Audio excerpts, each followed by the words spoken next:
Hey, Dave. Welcome in. As you know, GW's latest acquisition / partnership with Disney has led to us producing more content for them. Right. We're going to be producing a Warhammer 40,000 animated show based on their universe for Disney Plus, the wonderful streaming service that should sponsor minor podcasts with small listenerships. Wow. That's, yep.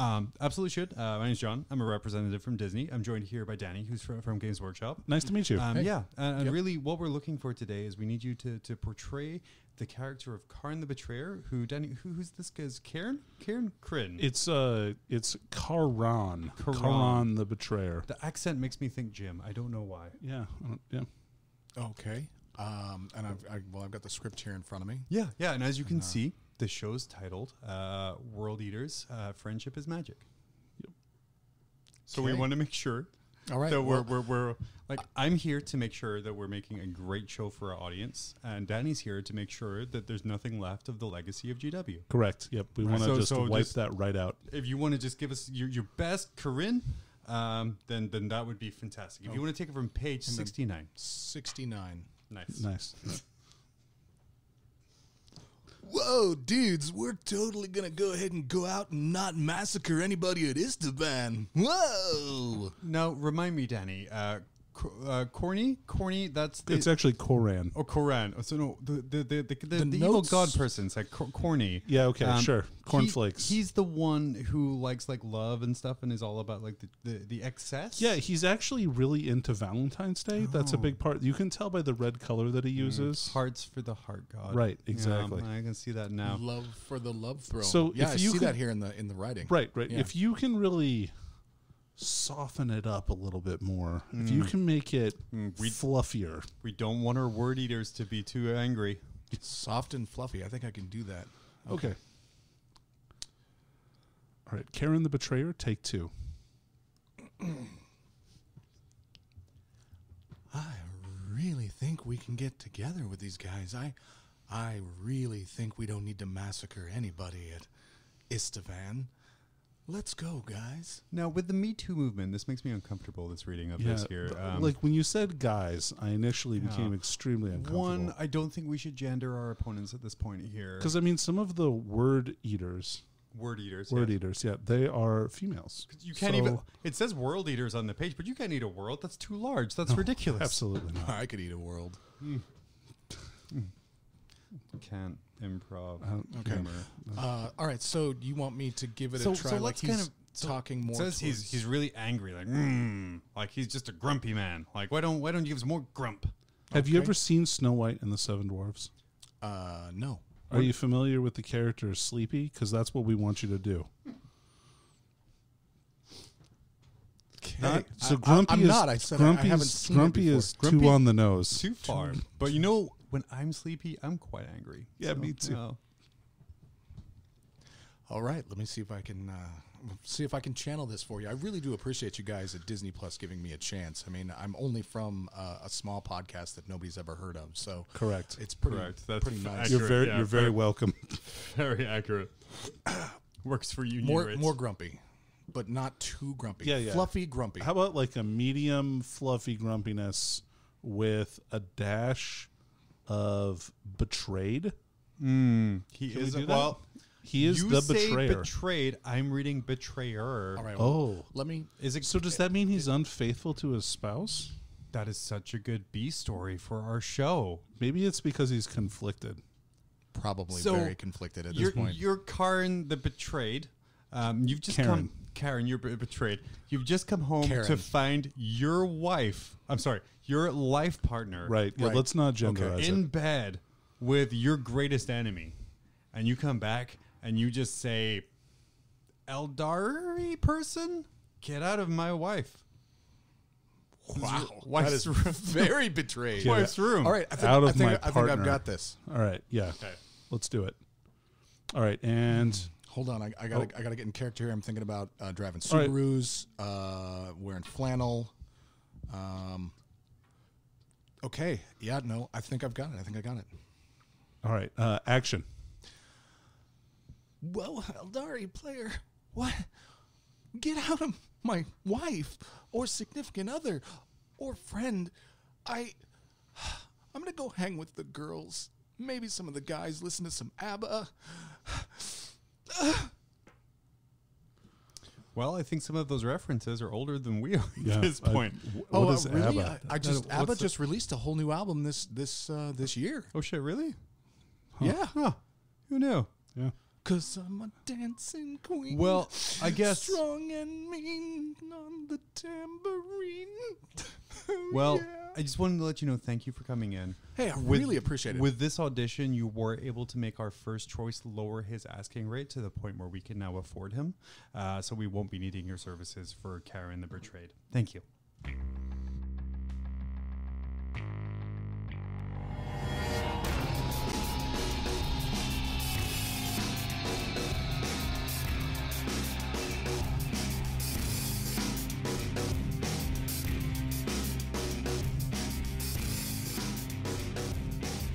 Oh man, Dave, I know we improv those bits a lot, but we were throwing up the Karen bits so you could be like, I want to talk to your manager. Yeah, but then you put it into the bedroom with Eldari and sex, and I was like, oh. Oh, no one said sex. Yeah, dude. Well, the Eldari are all about fucking. Well, I mean, they well, made a god, okay? Like a good third of them are. Well, I guess a they quarter. made a sex god, if you listen to I don't know. people Who that knows? play I don't Slaanesh. know how the Exodites deal with gods and fucking and stuff like that. Well, they fucked them.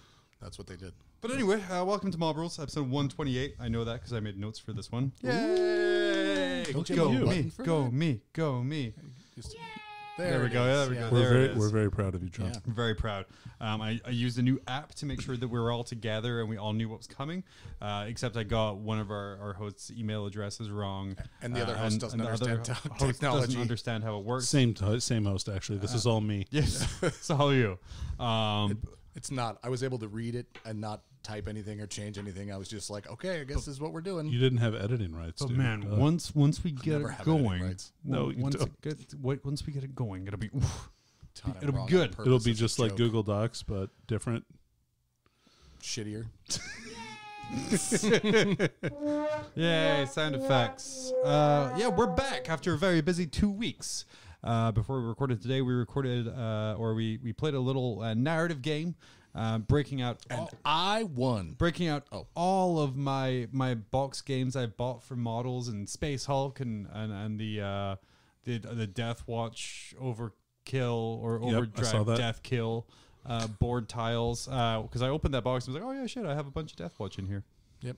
Just sitting assembled, ready to go. Oh, that's cool. Yeah, Carissa Can, the little can on the bike with the little birdie and stuff like that. Oh, and all those yeah. other Yeah, guys. those models are good. It I've was got like, dude, I bought so Was it many. like Those Christmas models- morning? Those You just models are open it up? so great, and it's There's like like I a have present in literally there. no need for them. And so yeah, That's sad. Yeah. but they're pretty cool, and I'm sad they haven't been released individually yet. They have. Like even the White Scars do with the birdie. Well, you have to buy them as a set. Mm, Oh, You buy them yeah, as Kill Team yeah. Cassius because they're all in the same sprue, John. What a jip. But yeah, Cool. so yeah, we recorded a little bit of that earlier, kind of our start of our narrative. Danny had played in a couple tournaments. Dave got some painting and modeling done. Dave, I want to let you know that I did make 3 Chaos Lords this week with jump I saw packs. All of them have the same helmet as you. After listening to the second Night Lords book and the first Night Lords book and realizing that Chaos Space Marines just scavenge whatever the fuck they can. Yep. So after murderizing your guys, I just take your helmets and put them on, and that's What, are you gonna have to kill? legitimately the reason my 3 Chaos Lords have the same mark of helmet as your guys do. Nice. Well, I mean, you're gonna Even have to gonna kill my paint guys them- first. Even gonna paint them white. Just I don't think you are, no. because I don't think you know. I don't think you remember how difficult white is to paint. You know how difficult white is to paint? Contrast. You just do a little bit of Gracier, then apothecary white over the top of it. Hey. Done and done. Bum, bum, bum. Awesome. I stand corrected. But anyway, Dave, what have you been up to in the past couple of weeks? Like a lot of painting, a lot of hobbying. I finished assembling my base 2,000 point army. I have so you're all assembled now. and base coated with spray paint. I have everything purchased, assembled, and whatnot. And I decided I was going to launch in on some models. I decided that naturally I should start with the Disco Lords. Sure. Because Such a great kit. You want to. It's really good. When you're trying to figure out a scheme, you want to start with the most difficult and intricate model you own to start with. So naturally. I think stuff like that really works because, like, honestly, Chaos Space Marines are Chaos Space Marines, right? It's not super complicated how this game looks, but when you translate that across to the larger models, like the Disco Lord and like the other things, that's when you really see if it'll work for those bigger models. So starting with those, I think, is a smart move to do. Right, except they took me a lot longer because there's so much extra stuff that will not be on the Heresy era Marines that I'm using. So it was like, I'm still painting these after a week. God. And I finally finished, and then I was like, cool, now I can paint my Lord for our narrative battle. Yeah. And I really like the way it came out. I like this. I like the scheme with the reds. The Looks red and the really white. nice, yeah. It does. It looks good now. So what was your scheme? Because that's a really nice clean white. That red has some really good kind of depth to it there. What did you do? Well, so that I actually picked up a can of it's called Glacier Gray matte spray paint from a local home improvement store, which gave me a nice light gray base to start with for the armors. And from there, I sprayed them. I painted everything except for the white. And then I washed the whole thing in Nuln, and then I just went back over everything and cleaned it up and brightened it up and did everything else. And then with the gray armor, I actually tried to do kind of like a whitewash look to the white over it, so it's kind of looking like it's starting to fade. And, Nice. and I'm really happy with the way it came out. That was impossible on the Disco Lords because the panels are so much smaller than the Marines. So I just did like a gray, blend up, and then in the end I just gave up and was like, slap some white on it at the top so that it's the color's fading up to it. Sure. Now I noticed you were like hardcore and you didn't even connect the legs before painting your Disco Lord. No, I left those completely apart because it was easier to actually get to everything and paint it. It's the first sub-assembly I've ever done, and I don't think I will ever do a Disco Lord fully assembled. Like, I'm really nervous now that someone will pick up my Disco Lord and look at the underside.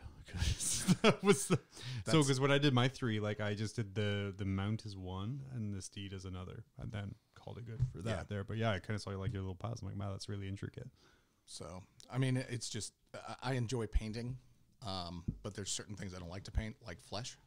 Sure. And there's a lot of flesh on those. So it was one of those things where I wanted to be able to get to everything so that I could make it look nice. That's true. Yeah, there's your a lot Disco of Lords have a flesh. hole in the bottom of the torso? Yep.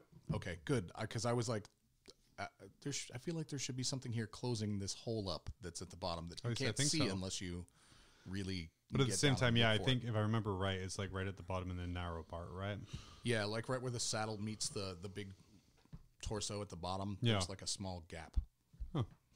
or like a square, like an obvious square. I was like, I'm either missing a sprue that's supposed to have something that goes here or not. I don't know. Who knows? Let's just hope no one picks up your Disco Lord and looks at its butt. Well, It's going to have a little butthole. It's That's an exhaust port. yeah. It's only 2 meters wide, so it's pretty easy. 2 meters? That's how you blow them up. Yeah. Okay. Oh, I see. You made It's a a Star Wars Star Wars joke. Star reference, Trek yeah. reference. Yeah. Okay. Yeah. No different than shooting womp rats back home. I love Captain Babylon Picard. 5. What a guy. Yeah. Phew. Colonel O'Neill. Yeah. What? But then, yeah, no, I got into painting the guy, and as soon as the Chaos Lord, my centerpiece model, and I got to the point where I finished painting him, and I went, cool, he's, I'm ready to base him, and then you were like, he's on the wrong side of base, and then Danny was like, get fucked, because my guy's on the same size base as Dave. Very I'm not changing him. aggressively. I did? It was, Oh, yeah, you trying to be. You totally did. You were like, get fucked, John. I was like, oof. This was like 3 p.m. Hadn't heard from him all day. Nope. I just pulled it out. Dave tried to do the thing my son does when I catch him, like making a mistake. He was like, yeah, I meant to do that. It's just for this. No, I literally was like, Chaos Lord on a 40, got it. So I slapped him on a 40. And I put my 3 Chaos Lords and I was going to put them on 40s, but then I looked up the basing chart provided by Frontline Gaming, and I was like, I'll just put them on 32s. I mean, It means It's more advantageous to put them on 32. It's way, because I was going to say I can deep strike easier then. So I'm yeah, good. no, you totally well, can. that No, and the fit into distance is small the same. places Yeah. when you charge, and like there's Yeah, if you're too it's big, better. you don't fit into small spaces very easily. So it's good that you went smaller. nimble. because with you the can girth fit of right a in. 40 millimeter base, is I've experienced in my life. You've experienced It's a girth of a 40 millimeter base. I've experienced the girth of a 40 millimeter base many times in my life. And, Sorry, I just have to protect myself from coronavirus. by drinking a White Claw, Alcohol kills it. made in America. Yeah. Actually, I don't know if that's true. So I actually asked a couple people Made that in are, China. Oh no. like notable local Alaskan Golden Demon, Trevor. So who's just one of Trevor the- then. Yeah, pretty much Trevor. And then I asked Rob Porter, who's done a bunch of commission stuff. Sure. His advice as to what base should go for, and Rob was like, "Oh, dude, you should do A 32. Mars basing material. That would look cool." I was like, "That's too much red to." That's for what I literally want." every and also model the exact Porter same thing, owns. and exactly the exact scheme I'd been doing. So I was like, I don't want to do the same basing scheme. I want to do something different. Trevor's advice was to make a bunch of really elaborate bases for everybody, and to make it look like rubble and an urban setting, kind of like a dark gray and dusty gray. And I was like, yeah, I don't have time to do that right now for this guy. And his other advice was kind of a nice sandy color, which is what I ended up going for in the end. And I really like the way it looks. I think it came out. You pretty guys good. going to the beach? Yeah, they are. Nice. They're just coming along. Come along. But other than that, I got everything built. I didn't play any games, though. I stopped by and watched you guys. I visited Danny at Tyson's when he was playing a game with Tyson. Oh, you did? Yeah. And delivered to him Oh, man. his grab bag model. Hell yeah. Yeah, I got my one thing. I forgot to say that I didn't even notice it until I was like, "Why is there a GW bag in my tray?" And I looked inside. I'm like, "Oh shit, there you go." Yeah, you got the last one, so I'm sorry. What'd you I don't get? know what you. I got the Skitari. Oh, nice. Oh, nice. Let's That's get what that Tyson boy. got, too. Yeah, Yeah, so Danny got what, Grey Knight? I got the Grey Knight. Yeah. Yeah. yeah. They're super cool though. I got to say, I'm going to use mine as Drago. big fan. You It's should. on the right size base. Nice. Is it a 32 or a 40? 40. How our podcast fell apart. You should put a 32. You son of a bitch. How dare you bring that No. up to Coming up me. next week on Mob Rules 40 millimeter. No, I was joking with Daddy that it came across like there's that episode of It's Always Sunny where like, no, we're going to agree on things now. Reason will prevail.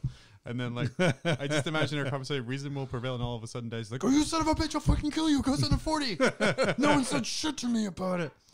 I'm like, oh, okay. I Yeah. want to put mine on 32 is because I know our terrain setup up here and it says I can. And I'm that guy.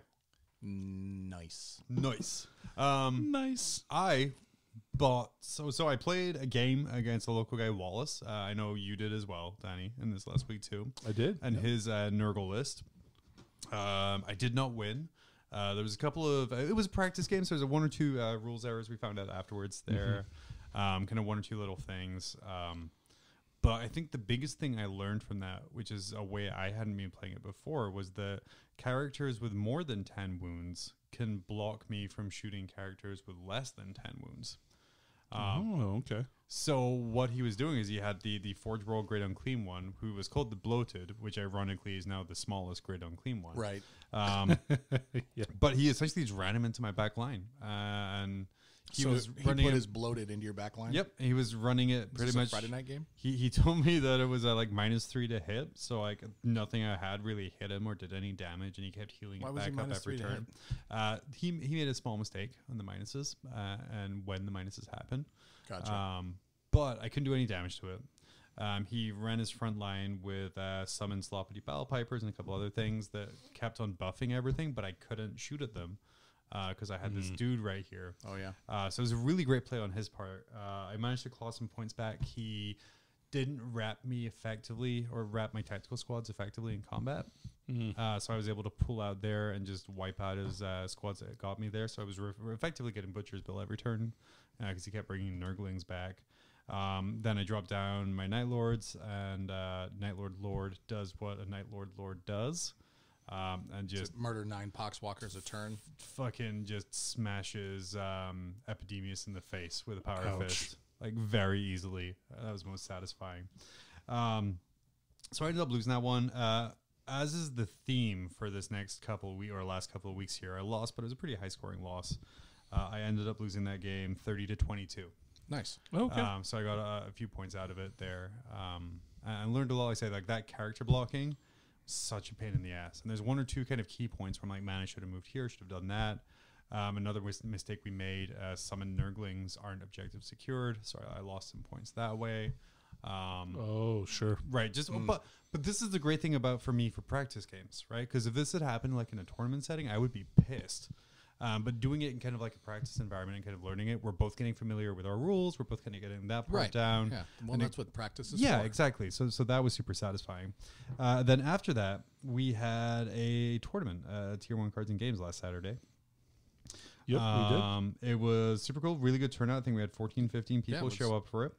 Very good. I was running Chaos List. It was the first time I'd run it because I took all of my Terminators out and I ran nothing but Mutilators instead. You fool. I had max Mutilators.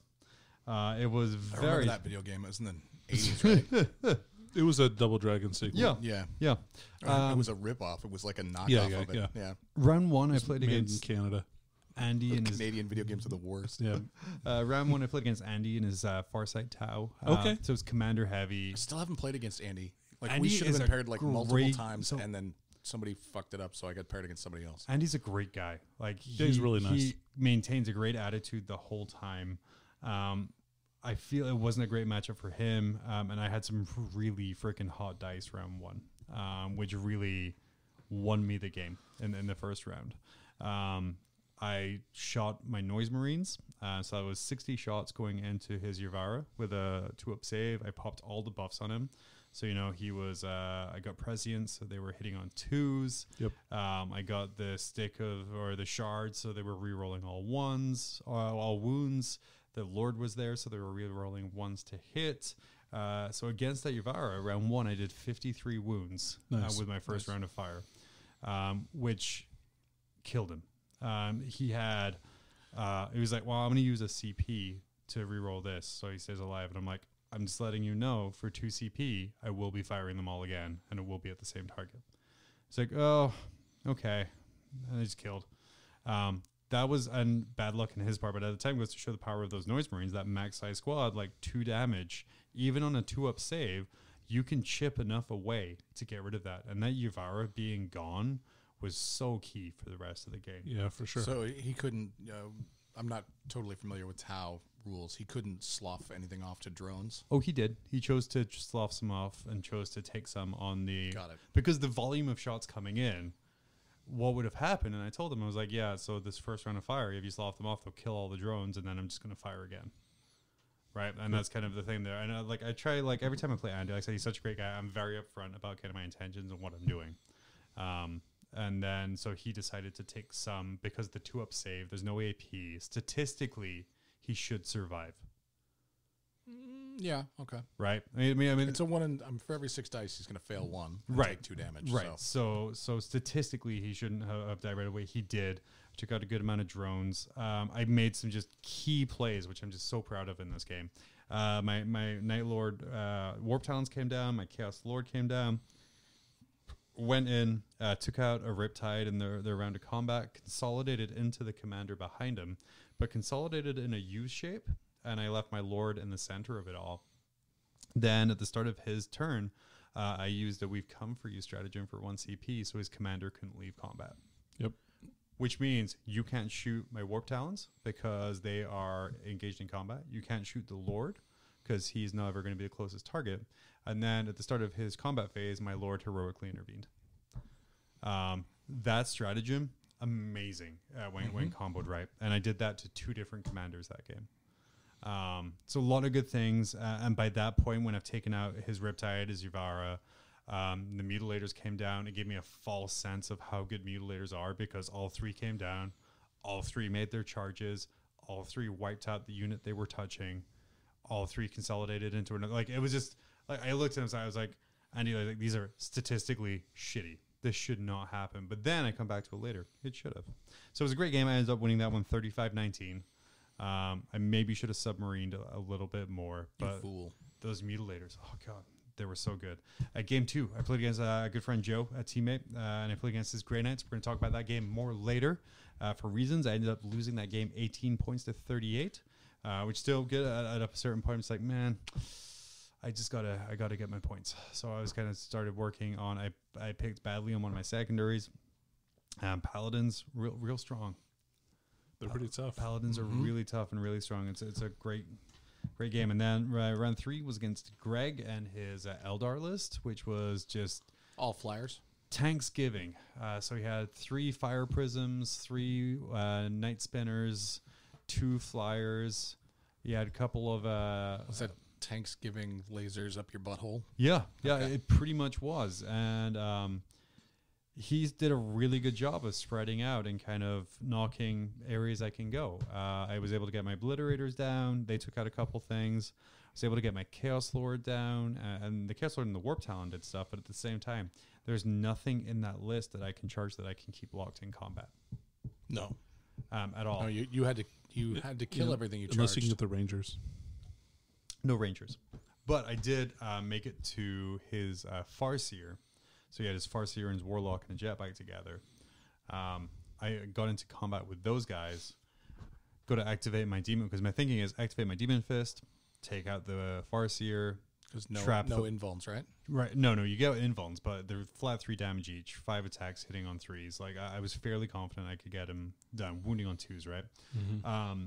And then the Warlock, I can just keep trapped there, and then I'll finish him off next turn. So what happens is I roll a 1 for my demon save, or demon thing. Which you then CP'd? I had 1 CP left. So I had to make a choice. Do I use that to re-roll that 1? Yep. Or do I save that to lock them both in combat and hope that I don't get smited to death? So I chose to keep them locked and hope that our smite wasn't great.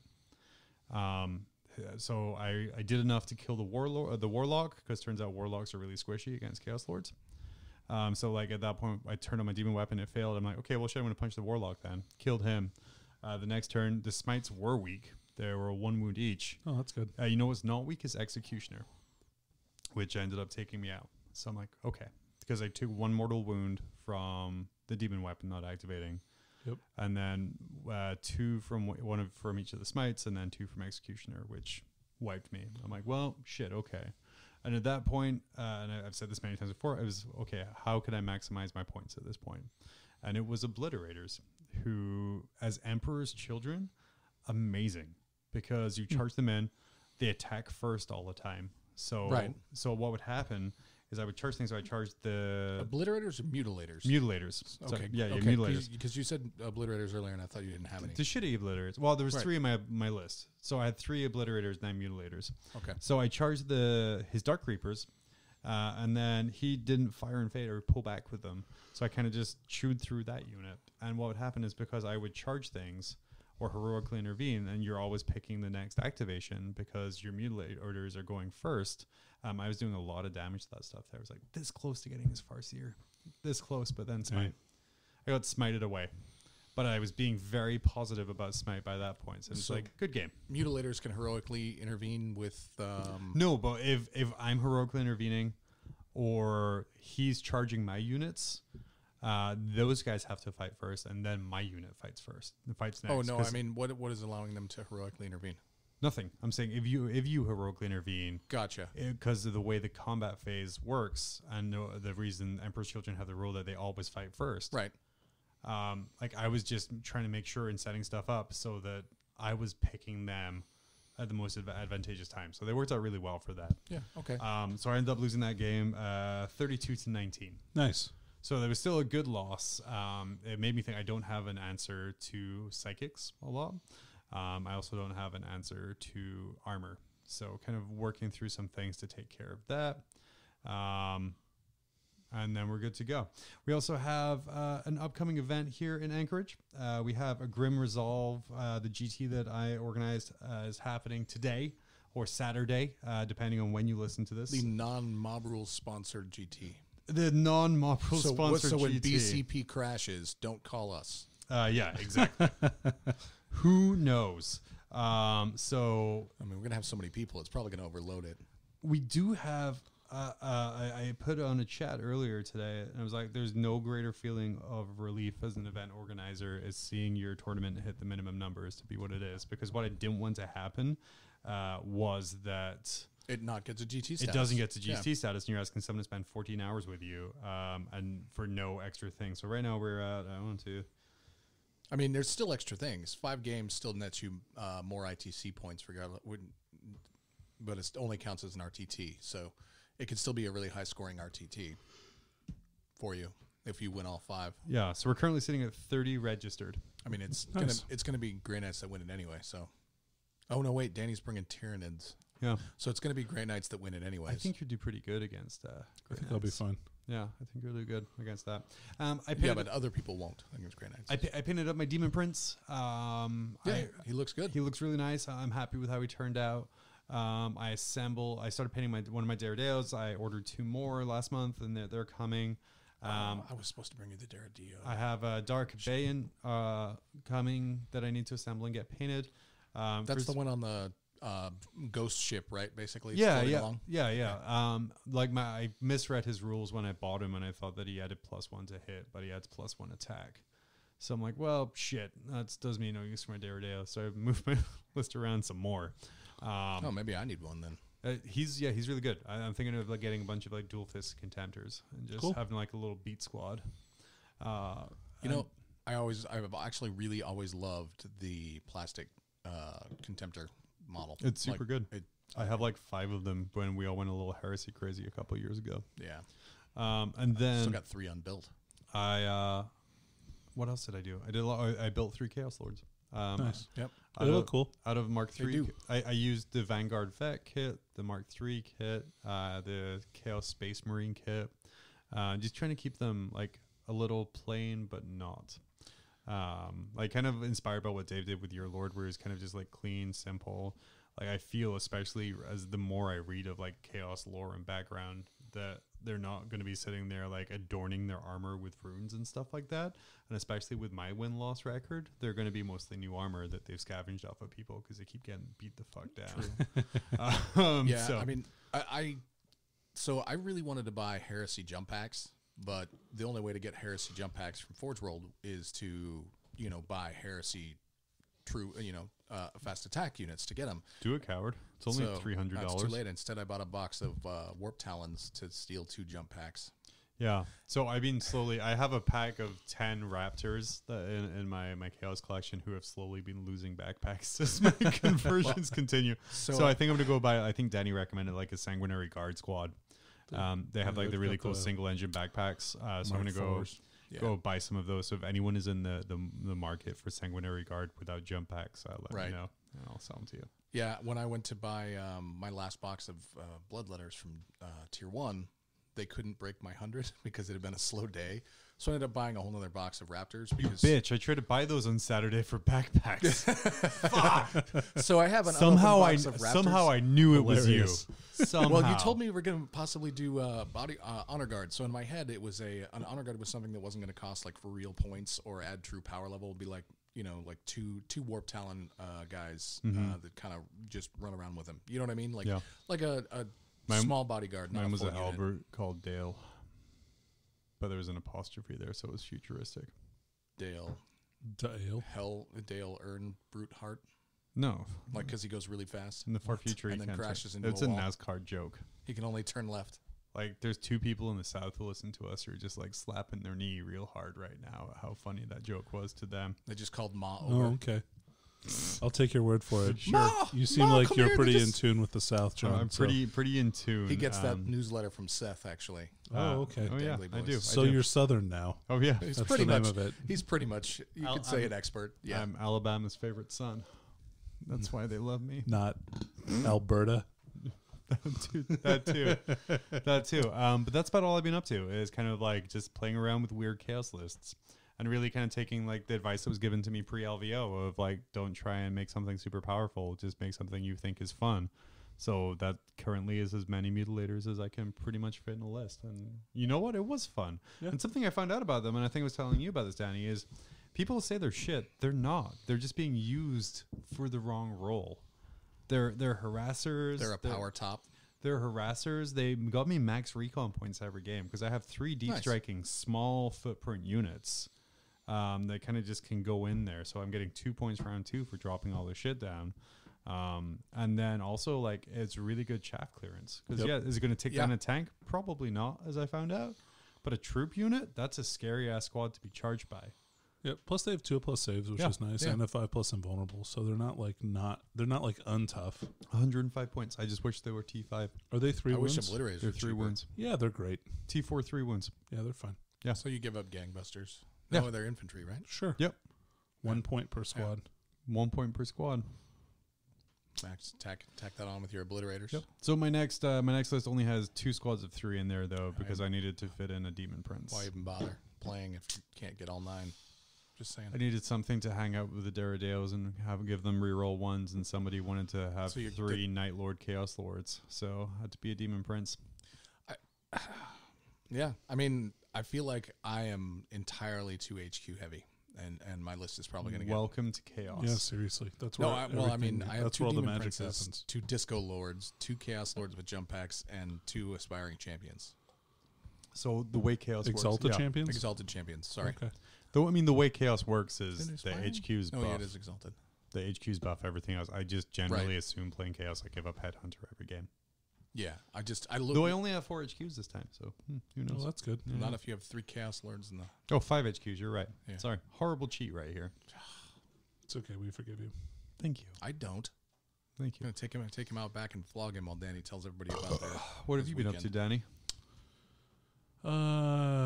Man, I've been building so many models. I'm really tired of building models. I need Yeah, to, you've been take a turning it model up, right? Well, no, not necessarily that. I also built 30 Sisters of Battle No. All right, because you needed and sisters for that tournament. characters and some Deathwing models.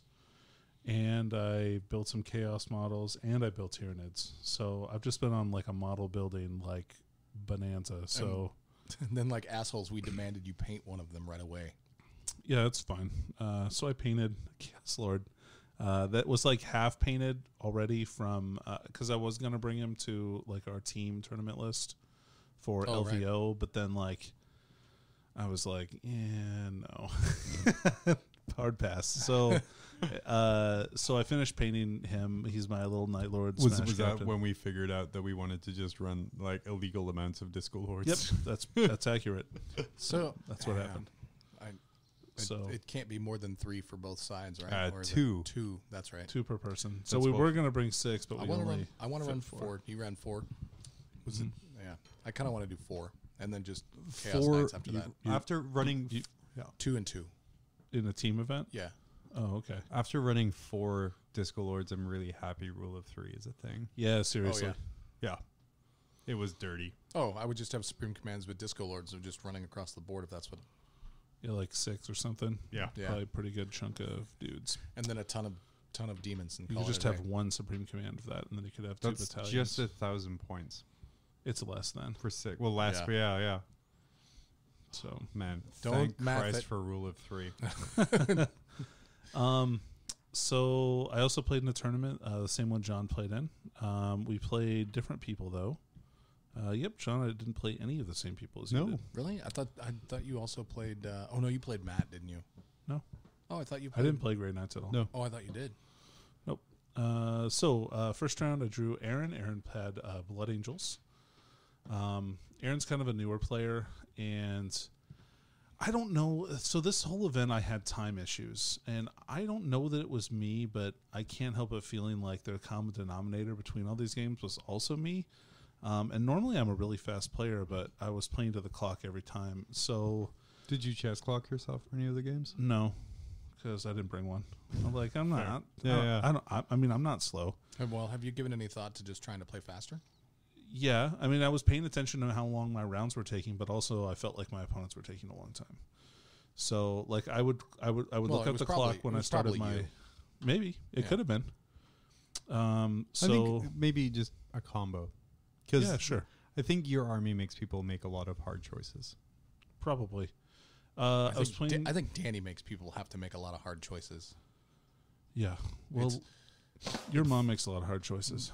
I didn't. That was not in The rim shot was early, just like me and your mom. Yeah, boom. There it is. No, I mean that more along the lines of you have an established and storied, history playing this game, and people know it's a little bit like sitting down and playing Watson. You're an intimidating gentleman, Danny. I guess. You're good at the game. I promise I'm really nice. I mean, you have a coaching service. I do. Like Yeah. at least He's as big one as his person has ego. signed up. I think it was Brick Bavarati signed up for your coaching service. Yeah, just one person. So I played Aaron. Aaron played Blood Angels. He was playing pure Blood Angels. I think he brought all the special characters. Like you do with Blood and Angels. he had 3 units of Intercessors, 3 units of Incursors, big unit of Sanguinary Guard, big unit of Death Company. He also had Phobos Captain, Phobos Lieutenant, and a Jump Pack Sanguinary Priest. So Aaron kind of, and my army Sisters of Battle. So I was running double battalion of Sisters of Battle. I had 2 big units of Arcoflagellants.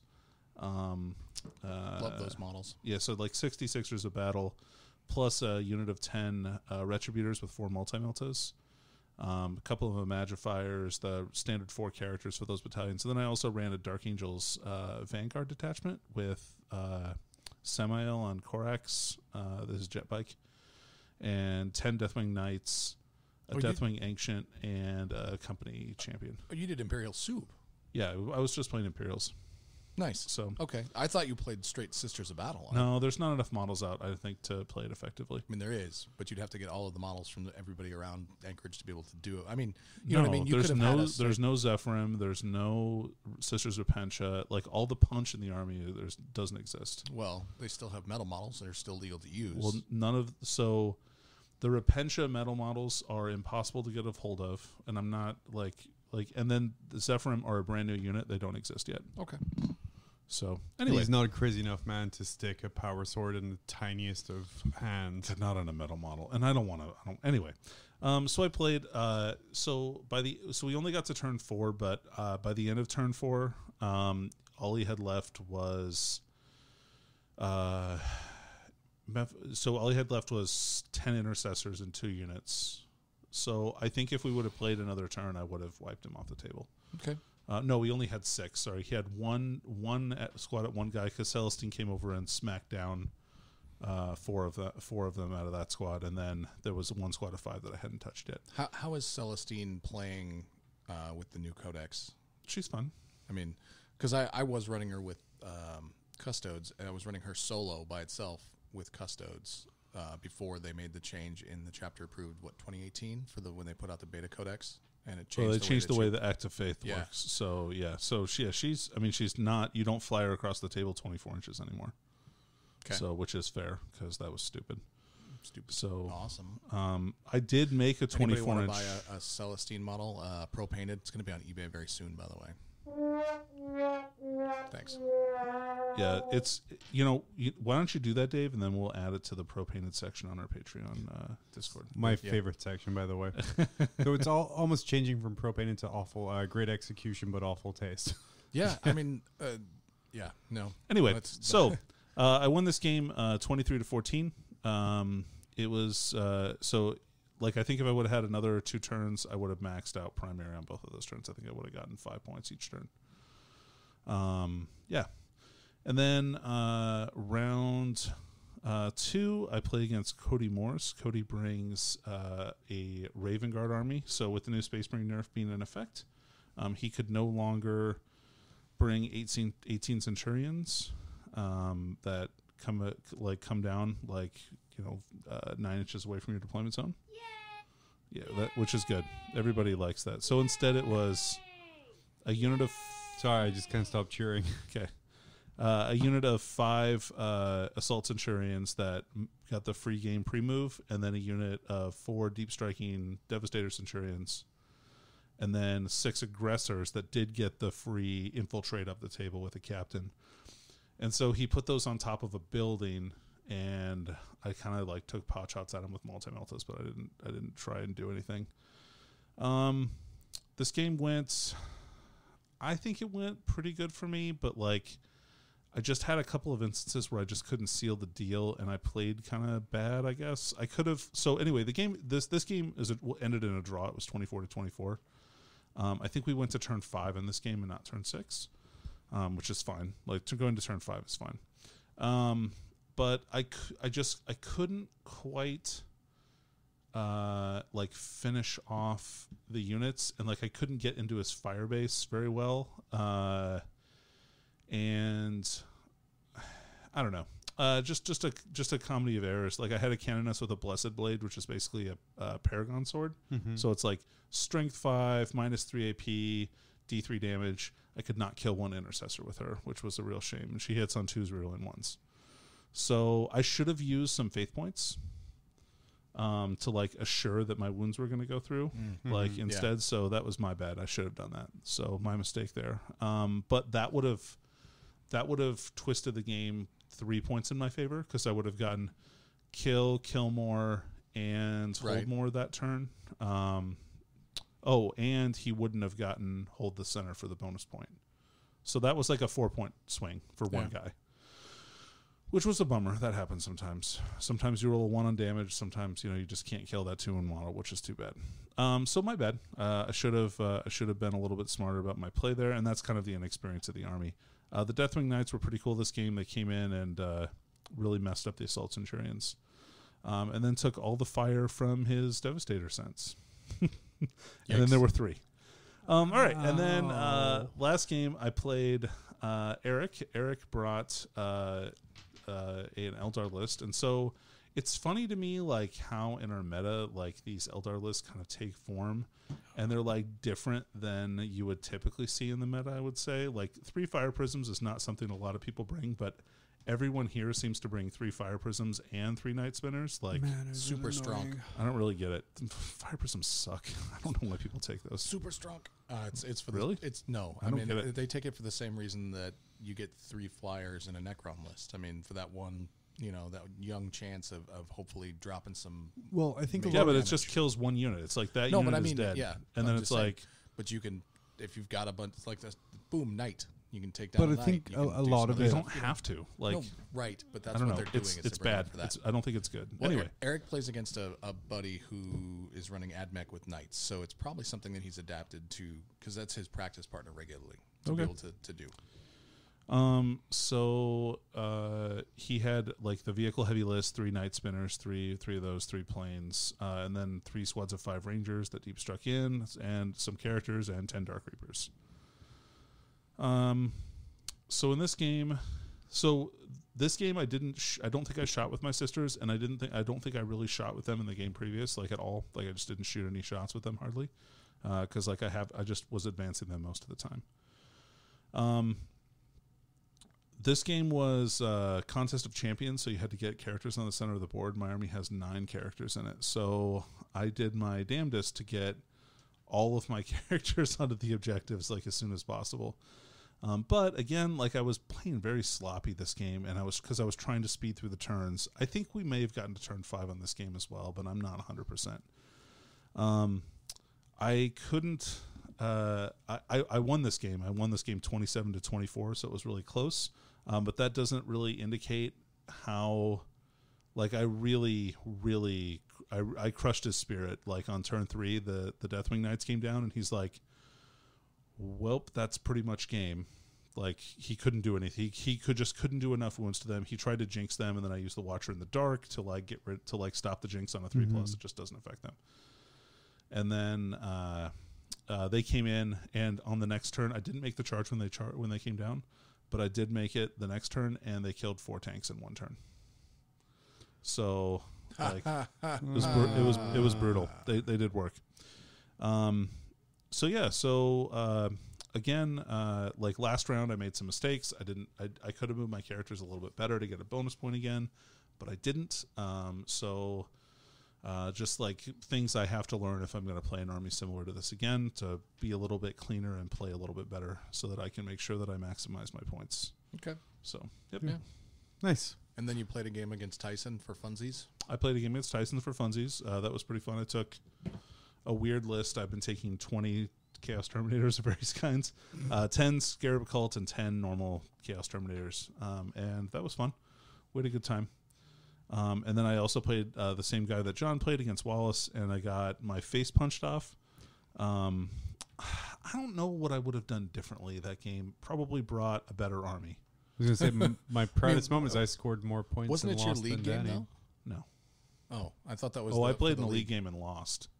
I lost this week to Custodes. Ugh, what a heartbreaker. Like, I lost this game because I double ones to charge. And I didn't spend the CP to do the 3d6-inch charge on the Night Lords. I should have done that. That was stupid. He had a unit of 3... Alaris Terminators left. And I was charging out of ruins, so I got the +1 to hit stratagem there. They had prescience on them already. So they were hitting on 2s with exploding 4s. But I really wanted to make sure that I don't know. I don't know why. I should have spent the point on that, and they would have made the charge, and then I would have killed them. But I didn't, and they didn't. So I re-rolled a 1 into a 1. So I double ones the charge. Nice. Then I rolled a 1 into another 1, and so I was like, okay, well, cool. And that lost me the game because I couldn't take down the 2 or 3 Alaris that were left. It was just too much to ask for the rest of my army. Yeah. So, yep, so, tough, productive for everybody then. Yeah. Heartbreaking, but busy couple of weeks for everyone. For sure. And it looks like an even busier couple of weeks coming up right here. So in order to prepare for that, we're going to take a quick break, and we're going to come back and talk about something else. Heck yeah. Do you have a single wound? A standard bolt gun? Having trouble maintaining an acceptable Xenos kill count? Only barely over 2 meters tall? Maybe it's time to ask your lieutenant if the Rubicon Primaris is right for you. The Rubicon Primaris is a prescription process that helps you to update that tired look. You may notice an increase in your purging abilities within 2 to 4 hours. You may experience loss of life, additional organs, and a points increase. Do not take the Rubicon if you plan on fitting into rhinos, drop pods, or other traditional vehicles. The Rubicon Primaris is not intended for second founding chapters. The Rubicon Primaris is for use on genetically enhanced super soldiers over the age of 800 only. You are encouraged to report negative side effects to your company's apothecary. The Rubicon Primaris. Because sometimes plot armor is just not enough. And we're back, and we're too excited about this whole thing, as I completely forgot what we're going to be talking about. We're talking about friendship and magic together with chain swords and slaughter. I'm protecting against Corona. Oh, thanks. That wasn't a Corona, guys, by the way. That was a White Claw. Yeah, but he's got Did Corona you see, in by his the way, fridge. that Corona actually just advertised that they're releasing a Corona seltzer water? Really? Yeah. This seems like a poor time It's to just regular launch, Corona in a tinier can. launch anything from that company per person, just as a kind of an aside for people so they know the level of intelligence of a lot of the people in this country. 38% of Americans won't drink Corona because they believe it will transmit the coronavirus. That's just what they're Get saying, outta so here. that their friends don't judge them because Corona tastes like crap. So, real quick, I want to touch on a couple things here to do with ITC. The mission's finalized. The 2020 season is in. We still are missing 3 missions, I believe, which should be coming out here soon. But the secondaries are finalized. There's a little cleaning up on some of the terms. Sappers got pulled back a little bit. Dave, you were gesticulating wildly. no. I've got to pull them up really fast. I had a thought that on something that I wish they would change. What do you wish they would change? Well, some wording on one of the things there. This is kind of like Okay. it's a free-form discussion right Yeah, here. We're not going to go so- through each of them. It's kind of where we I'm think. going to find it first. So, Born for Greatness, all right? Oh, yeah. Someone Okay. take that against me. It says begin and end a battle round wholly within your opponent's deployment zone. Mm-hmm. So, if I deep strike into your deployment zone and you're going second, right? Right? And I deep strike, or no, I'm sorry, if I'm going second Okay. and I deep strike behind a building, out of way. Well, something you're or deep another. striking in midway into the battle round anyway. Yeah, I'm deep striking in on my turn, right? Mhm. Second. So if I deep strike then, and I'm hidden fairly well, then got the guy in there, at the start of my turn, then I get the point for it. Because it's 2 different battle rounds, but it doesn't say must be the same battle round or not. Does that make sense? I think it's implied that it has to be the same battle round. But it And doesn't if say it. someone tried to pull that bullshit Wait, on me. say that one more time. Okay, begin and end a battle round wholly within your opponent's deployment zone. So battle round 1, battle round 2, battle round 3. I think that's pretty clear. Yeah, I really think the intention there. I'm wishing they would clean it up just a tiny bit to say a single battle round. Instead of a battle round. Begin Oh, and the end. word is single. Yeah, clean it up Yeah. just a little. That was one of those things I was like, well, I would just, if I Speaking- wanted to get that point, I would just hide in a corner someplace and, Yeah. Speaking of Born for Greatness, though, Andy, the tile player, took it against me with one of his Cold Star commander, and after 3 turns, I'm like, buddy, I don't think Born for Greatness is really good at all, because it's round 3. He's on 0 Born for Greatness points on his commander, and then in literally 1 turn, scored 3 points on it. Yep. Yeah. It can happen. Yeah. It's a big swing one, and for me, it was like a big one for me because when I'm playing a game or I'm getting ITC points, I want to see like instant results, or especially with these new secondaries which score so quickly and so highly. I think Born for Greatness is a weird one where you're going to score all of them in a very short amount of time, or you're not going to score it at all. Sure. Yeah. So, but like in some situations, like Cold Star Commander, I think is really good for it. Yeah. Chaos Lord, I could see being good for it. Yep. Like a Smash Captain. Like could a be Smash good, Captain or something could be good for it. Yeah. But very, very situational. But when it goes off, oof. Yep. Super good. Danny, what's your favorite secondary now? I really like King of the Hill. I've been having a lot of fun with that with a Citrus army. That was pretty Well, good. you're playing a very large multi-model count army right now currently, so it gives you a lot of options to have King of the Hill. Yeah, but you can't have too big of squads, right? Like, you can't do... Like, it's not a good one for Tyranids, I don't think. Because with a 30-man squad takes up a lot of space. So it's hard to get them entirely within 9 inches, especially if you want to get 4 units in there and score the double pointed. Yeah, so I can see that. And like, but with the sisters, it's easy. It's very easy. And we do have multiple objectives now that do let you double score. I know another one I took all weekend and maxed out all weekend was Recon, which now is if you have 2 units in each table quarter, after turn 2, you get 2 points, which means turn 3, if you are a deep strike heavy army, you are essentially maxing out Recon. Sure. Turn 2. Yeah, and I'm looking at turn 3 even. behind enemy lines for when I start fully playing with the Khorne, because my whole objective is to just get those guys across the table as fast as possible and into your deployment zone and stomp your face in, hopefully. So, but I like that the secondaries now seem to be adjusting playstyles a little bit. Sure.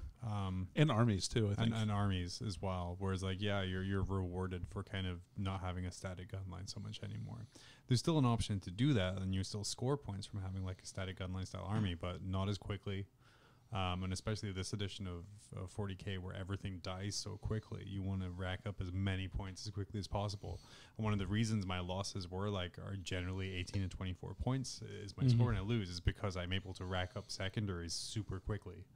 So I really like that aspect of it there too. yeah, I can see that. If I had to look through, if I'd been using these secondaries at LVO with the list that I had, I probably would have had engineers every turn, or not engineers, but something that I could take, because the list that I have, it's difficult with a very difficult maneuver secondaries. Like, I would have just been losing 4 points every turn with that because I'm not going anywhere. Kill, I would have probably taken butchers and mark for death or something along those lines, score those out. But in every game that I played, I did take all kill secondaries beforehand.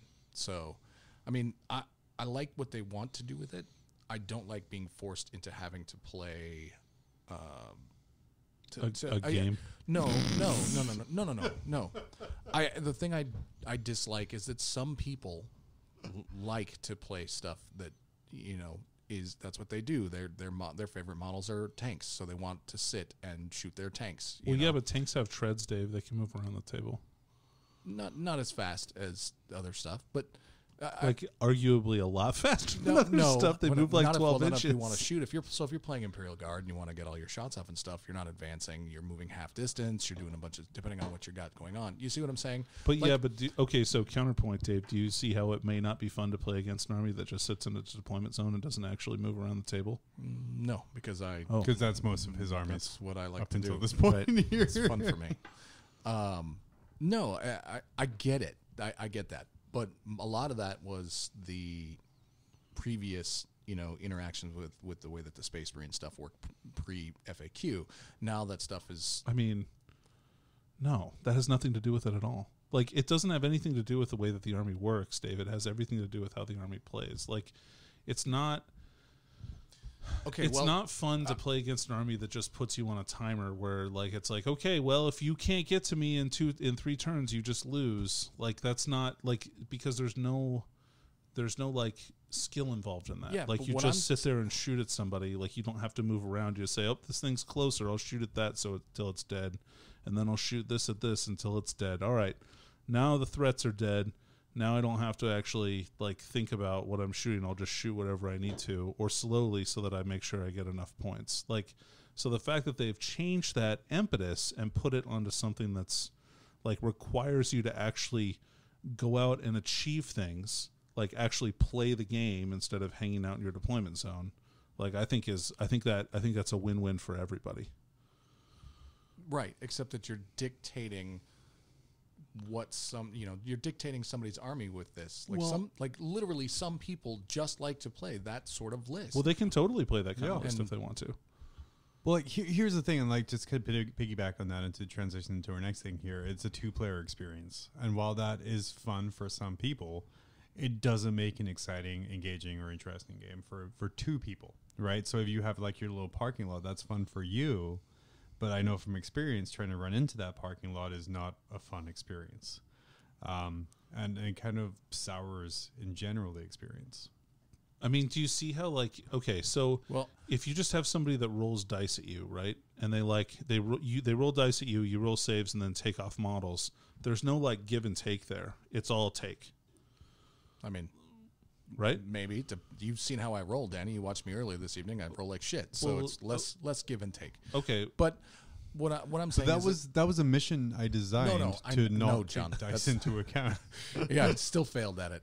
I still failed at it. Mm-hmm. What I'm saying is that the new missions, I like them. Sure. Okay? And I like what they're doing, but they're rewarding a completely different play style that some people don't like to play. So it's not fun for them either. You've taken it from being fun for one side to fun for the other side, if that makes sense. You're right. Playing against a parking lot army isn't always fun. It's never fun. No, it's never fun. Like I never want to play that against army. A parking lot. Okay, but that was because I was playing a parking lot. It didn't bother me to play against a parking lot. What I'm saying is that you've made it so that. But where's like I don't understand like where's the give and take here? Like you guys, like there's 5 objectives on the table, but you guys are you're hunkered around one objective. Like, cause you're not moving into the middle of the table into no man's land. Like there's no sorties, there's no actual movement here. I don't like, to me that seems like the most boring thing in the world. Like we don't even have to set up models. We can just say, all right, I got these guys, you got these guys, let's roll dice at each other until they die. How do I make my models look pretty and put them on the table? It goes back to LVO a couple years ago where they played a game where they rolled a dice, the guy didn't get to go first, and then he conceded. Yeah, that was... where was that? Wasn't that LVO like 2 or 3 years ago? No, I don't think so. Maybe it was. But I mean, that's kind of where it was heading. No, I hear you, though. You're 100%. It's where it was heading again. And it transitions away from... ITC secondaries and into my kind of little take on sportsmanship on this stuff here, because I played on Saturday on my second game against what I would consider for me to be running into a parking lot over and over, except instead of a parking lot, it was just a brick wall that I was running into over and over, except I wasn't running. I was on a treadmill, and it was just continually smashing me in the face against a wall. With my Chaos Army, with the Demon keyword, I played against New Grey Knights and their Tides and such things like that. I played against Joe. He's been a friend for years. I've played against him several times. Great guy. We had fun at the table with me telling him how bullshit his army is. As you know, as friends do. Right. Between one and the other. When, like, you know, he's things like, oh, that's flat 4 wounds off this smite from this little unit. Like, cool, that's just 100 points off the table. That's just pretty bullshit. Right. And then, like, things that happen, we're like, I'm going to roll to cast. I get +3 to my cast. I'm like, why the fuck do you get +3 to your cast? Then he shows me all the things that make him do it, and he failed. I'm like, oh, well, it looks like it doesn't matter. It's like, oh, but this relic means I reroll all failed psychic tests. And I'm like, this is fucking bullshit. It was my response, because again, in the psychic phase, I'm removing a quarter of my army every turn. So in that experience, I was having fun. Joe was having fun. I was not winning that game. However, to the other 12 people in the room, there was one very angry man. Well, there was two very angry men. Okay, because one of our other friends, Taylor, was also paired up against Grey Knights. Yeah. Oh, well, Taylor starts off angry, though. And I think what happened as well as me and Taylor were G'ing each other up with our combined bullshittery. Were you guys yelling back and forth? Yeah. Dude, did he just do the +3 and re-roll? Yep. Yep, just did. God, that's bullshit. Honestly, pretty much. And like because me, Taylor, and Joe are all kind of, again, on the same team and we know each other and we have that relationship, for us that was fun. That wasn't fun for Taylor's opponent, who doesn't necessarily know that relationship or know that Taylor, is not offended at him. For the other 11 people there, they don't know that stuff there. So I want to kind of talk a little bit about sportsmanship and I kind of guess presentation of self. Because that is honestly the first time I've been talked to about a judge. Be like, hey man, you can't get that angry at a table. I'm like, oh, I wasn't angry. You're having fun. It's like, okay, but the presentation of it. Dave, have you ever had a time where you're at the table where you kind of let everything is gone and you're just like pissed off and you're presenting that kind of behavior that I was presenting so poorly on Saturday? I mean, I'm 100% sure I probably have. I mean, we all have bad games where things just don't go their way, or somebody, like I've had opponents that just bitched and incessantly moaned, and not in the good way, just like they just bitched and complained Sure. at how bullshit everything was, no matter what I was playing at the time. Whether it was a Custodes and Celestine, or whether it was, I mean, there's some players up here that no matter what army you're playing, it's bullshit. So Oh yeah, for sure. What about you, Danny? Anything you can think of? Yeah. just run an Imperial Guard, nothing but just guard squads and company commanders. That's it. That's all I've got. So your army's bullshit. How many las guns do you have? That's so much bullshit. But I think for me, it was just a great reminder of, again, and it's something I say a lot to people who are in my situation, but we're playing with little plastic toys. Yeah. And just kind of chill out a little bit there. Did I get smited for 50 wounds in one turn? Yeah. Did it suck? Yeah.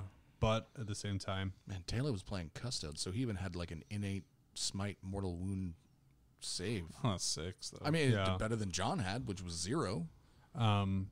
it's still rough. But I mean, again, what it did was it made me go, and like afterwards I sat and really thought about it. I kind of did some reflection about like how I presented myself. And it was just like, well, I like to picture that John at the break was sitting outside on like a rock, just like thoughtfully thinking, staring off. Well, one of the things you have to remember too is, especially if you're part of a gaming club or a group, like your actions don't necessarily just reflect you; it also reflects your team as well. Very so, true. like I guess that was probably my main concern, and it wasn't just you; it was also one of our other teammates, and and I get it. Like, I get that it's not fun to have a game where you're just like you're getting models removed from the table, right? Like that sucks. It's not fun. So, and I totally get why that's a frustrating experience. But at the same time, I know that you guys are both better than that, right? Like, oh yeah, for sure. So, and it's Yeah, and not everybody can understand that you are joking and still sure having a good time. 100%, Right. 100%. Yeah. right. So I mean, but it made me go out. I redid my list. I added more psychic defense, and then I started thinking about it. What could I have done better? Like, well, maybe not putting my blitz being the closest thing to a smiting unit. Yep. So they're only taking 2 cultists away a turn instead of 1 entire obliterator. Exactly. Yep. Yep. Maybe I do this. Maybe I do that. Instead of wallowing in the bullshit of a list, figure out how to make it better. 3 how to change it. Noctilith crowns. Yep. I Tripled knock. I've literally that's one of the reasons. Try knock. Try knock. I've literally added a Noctilith crown to my list. I think they're sucking the power Cool. off. Just because it's 80 points. It's only a 17% chance of apparels overall, but that's Still increases way it. better. And then what that meant is for my Daradeos that I'm taking, I didn't have to pay for the invulnerable upgrade because they all get invulnerables. Well, they already have a 5-up invulnerable save. Well, they don't have the bubble, right? Because you have to pay for that upgrade bubble for the Hellforge Daradeo. Oh, sure. You Right. would do Yeah. that instead of the rockets? So I have rockets on all of them because I have the Noctilith crown. Oh, okay. Yeah. So anything that's back there can just get the 5-up invulnerable from that. Sure. But yeah, so I added psychic defense. I added more cultists to run in and use as a screen. And kind of, again, I thought rather wallowing in what made that lose so quickly, I looked at why did I lose so quickly. Mm-hmm. It wasn't rules. It wasn't Joe's army power. It was my poor in-game decisions. And I think coming to that realization was more healthy for me than wallowing in the great answer bullshit. Sure, I get that. I think that's a great lesson for us all to learn. Yeah. I didn't play in the games, but can I wallow in the great answer bullshit? Because I traditionally play like no psychers, no anti-psychers, none of that stuff. I just go, I'll be fine. Because Grey Knights haven't been around forever, and then they got a really nice PA, and now they're everywhere, and I'm just like, They're very good. Well, neat. I think what's important to learn is we shouldn't wallow on I lost because that other army was better. I think we just need to focus on I lost because I wasn't good enough. Sure. And that's the most not good enough. That's the Not most good enough. motivational thing I leave everyone That's with so is good. honestly, you didn't lose because that army other was better. It's because you weren't good enough. But you can get better. Get that on a t-shirt. always. I think that's a t-shirt. Or just roll better, guys. Yeah. Yeah. Have you I was going to say with Just Danny's don't roll. coaching service. just don't roll twos.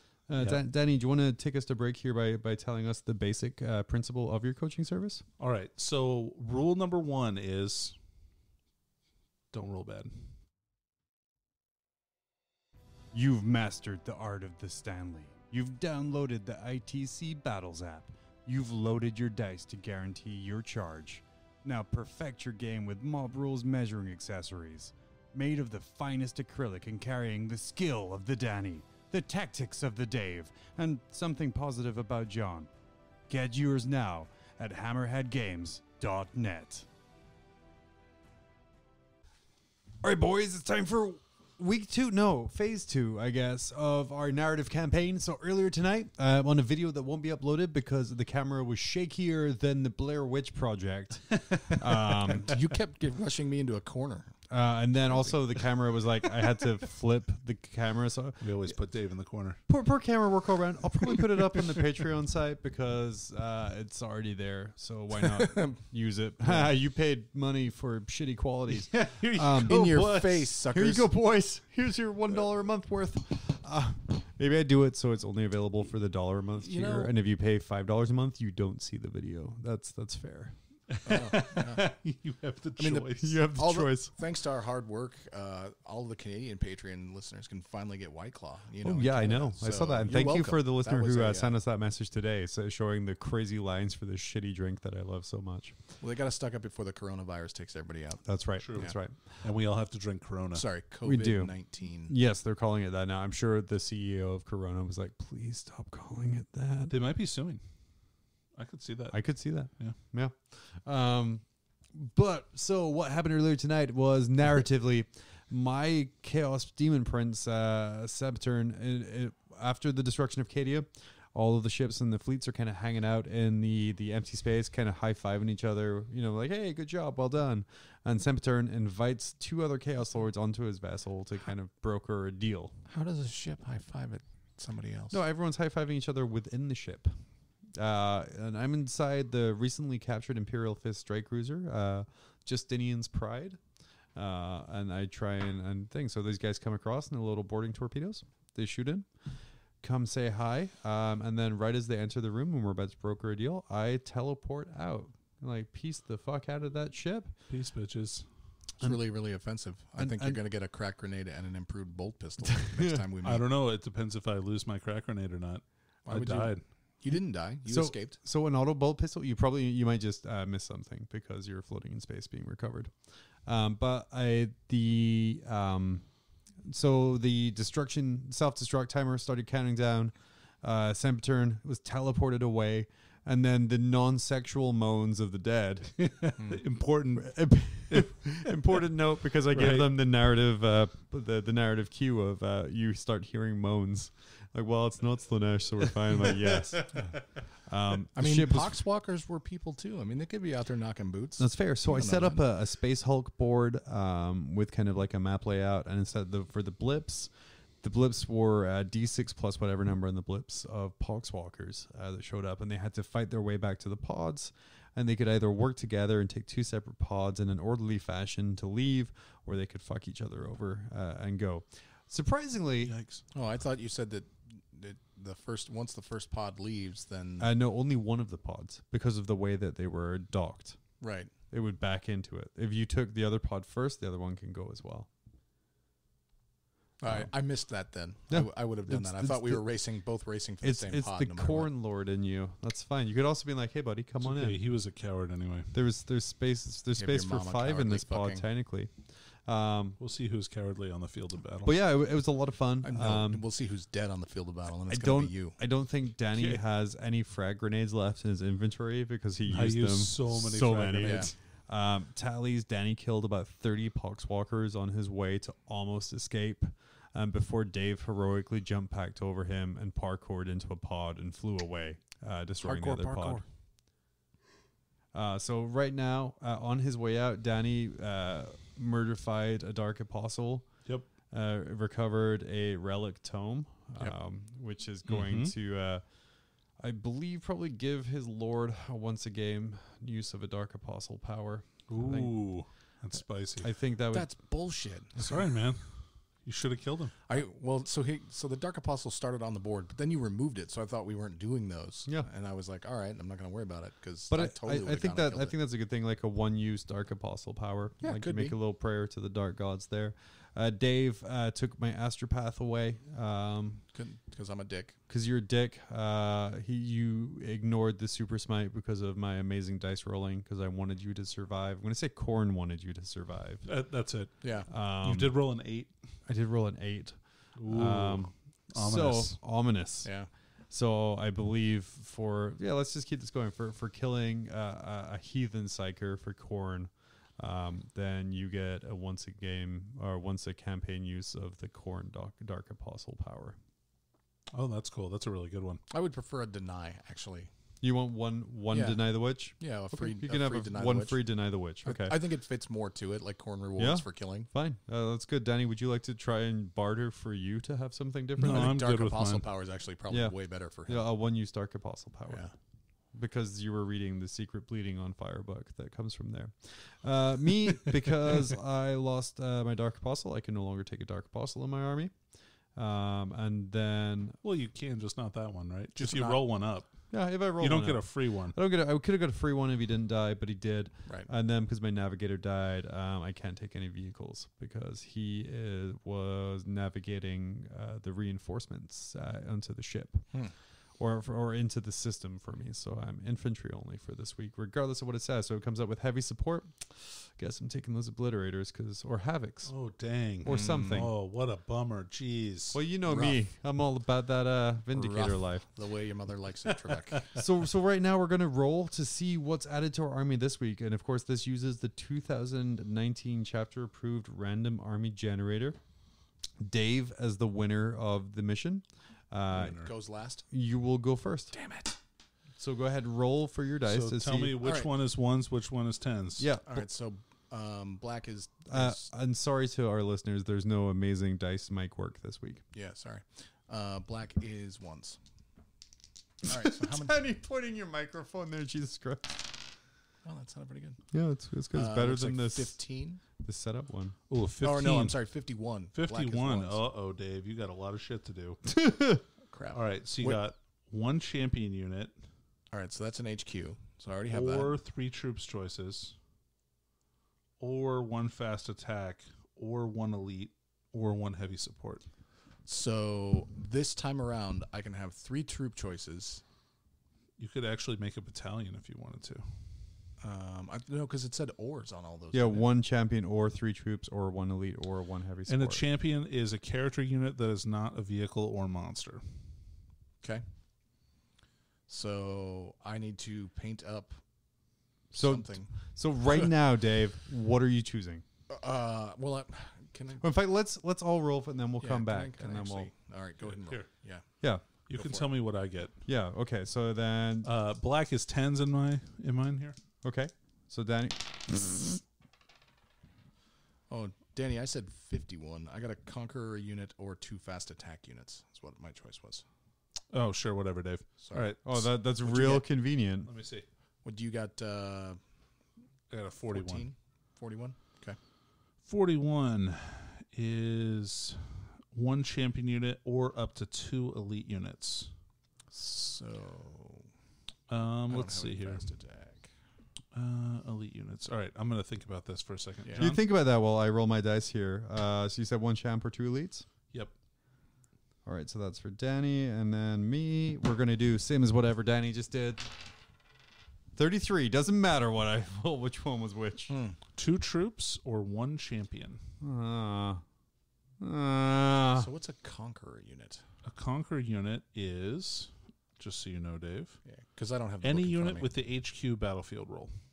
All right, looks like I'm It bringing. looks like your Disco Lord's coming. looks out like to I'm play. bringing a Disco Lord this week. Should be fun. And your champion is just non-monster, non-vehicle HQ or character, right? Yeah. Yep. So it looks like John with the big L on that roll this week. I don't know. I think troops are really valuable in this. They could be. Depends on how we. Looks like mission this it guy's taking 40 poxwalkers. out. I'm gonna need you to roll Fucking 66 plus 9 winning to see over what here. happens. Let's see if you can get that many. All Okay, right. so Dave, what are you? So you have a conqueror, which is any character. So you can take like a bloodthirster, you can take a disco lord, you can take anything like that, or 2 fast attack choices, so you can play fair games. Well, I'm gonna be honest. I don't have any fast attacks in my current army build that I'm working on. I'm trying to stick with it, and I'm also in the middle of painting up the 2,000 points of it. So I'm trying really hard to not deviate currently until I get everything painted. So it looks like I am going to be taking a disco lord. Okay, so I have you down as a Lord Discordant. No, I believe. Does it say Lord Discordant or does it say Dave is a dick? Nope, it says Lord Discordant. Fair enough. Danny, so you have the choice of either 1 champion or 2 elites. All right, so I'm going to take the elites. I would have taken elites if And not. I'm just going to do my bodyguard squad. I'm going to paint up 10 Terminators. Ooh, shit. Now, Danny, you're playing No, you're not playing Slaanesh. You're playing Tzeentch, which means you don't have always fight first. Nope. Okay. And these guys will be Night Lords. So Right. Even scarier. Yep. Not you don't want to go Scarabeer. I could go with the Scarab Occult, but I want at least 1,000 Suns character before I start taking any kind of 1,000 Suns units. And John, what'd you get on? So your I'm choice gonna was? go for troops. So I have either 2 troops or 1 character. I think especially with the Death Guard characters in general, just one of them. Cool, that would be great. But characters can't block for characters, so good fucking luck. True.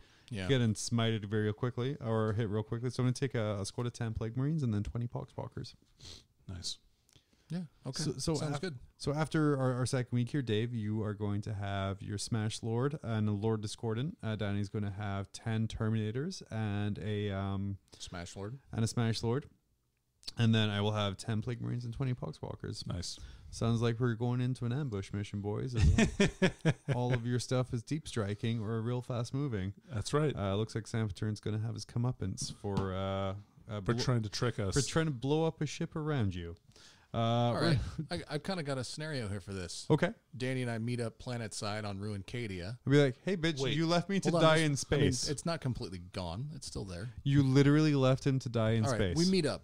Meet up at a Why am I meeting you anyway? Starbucks. We meet up at a Starbucks or whatever the a recaf bucks. Okay. And we discuss how we're going to get back at him. So we end up duking it out to see who gets to vengeance on him. Oh, okay. Oh, Yeah, cool. see Yeah, what I'm weaken saying? each other before you take me.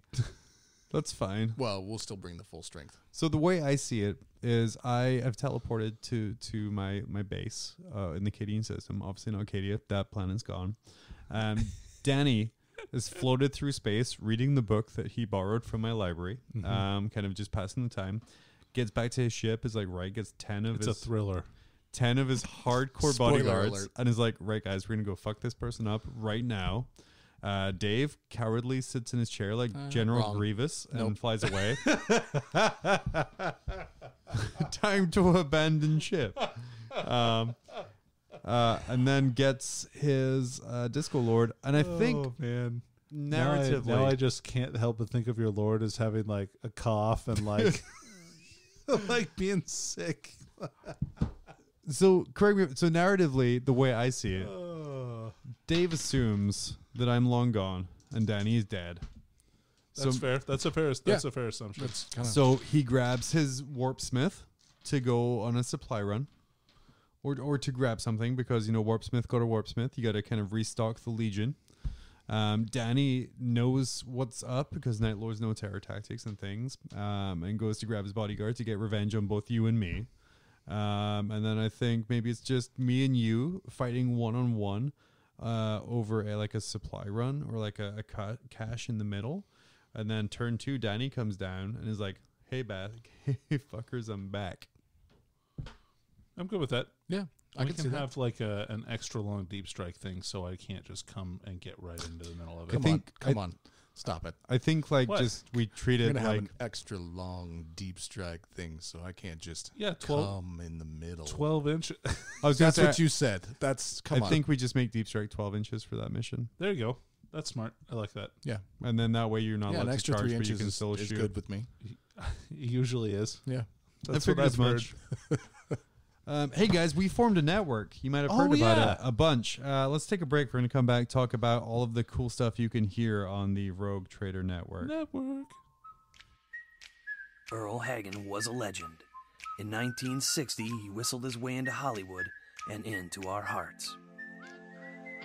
Decades later, he made a comeback, lending those lustrous lips in the 1980s to such bands as the Scorpions, Guns N' Roses, and Pat Benatar.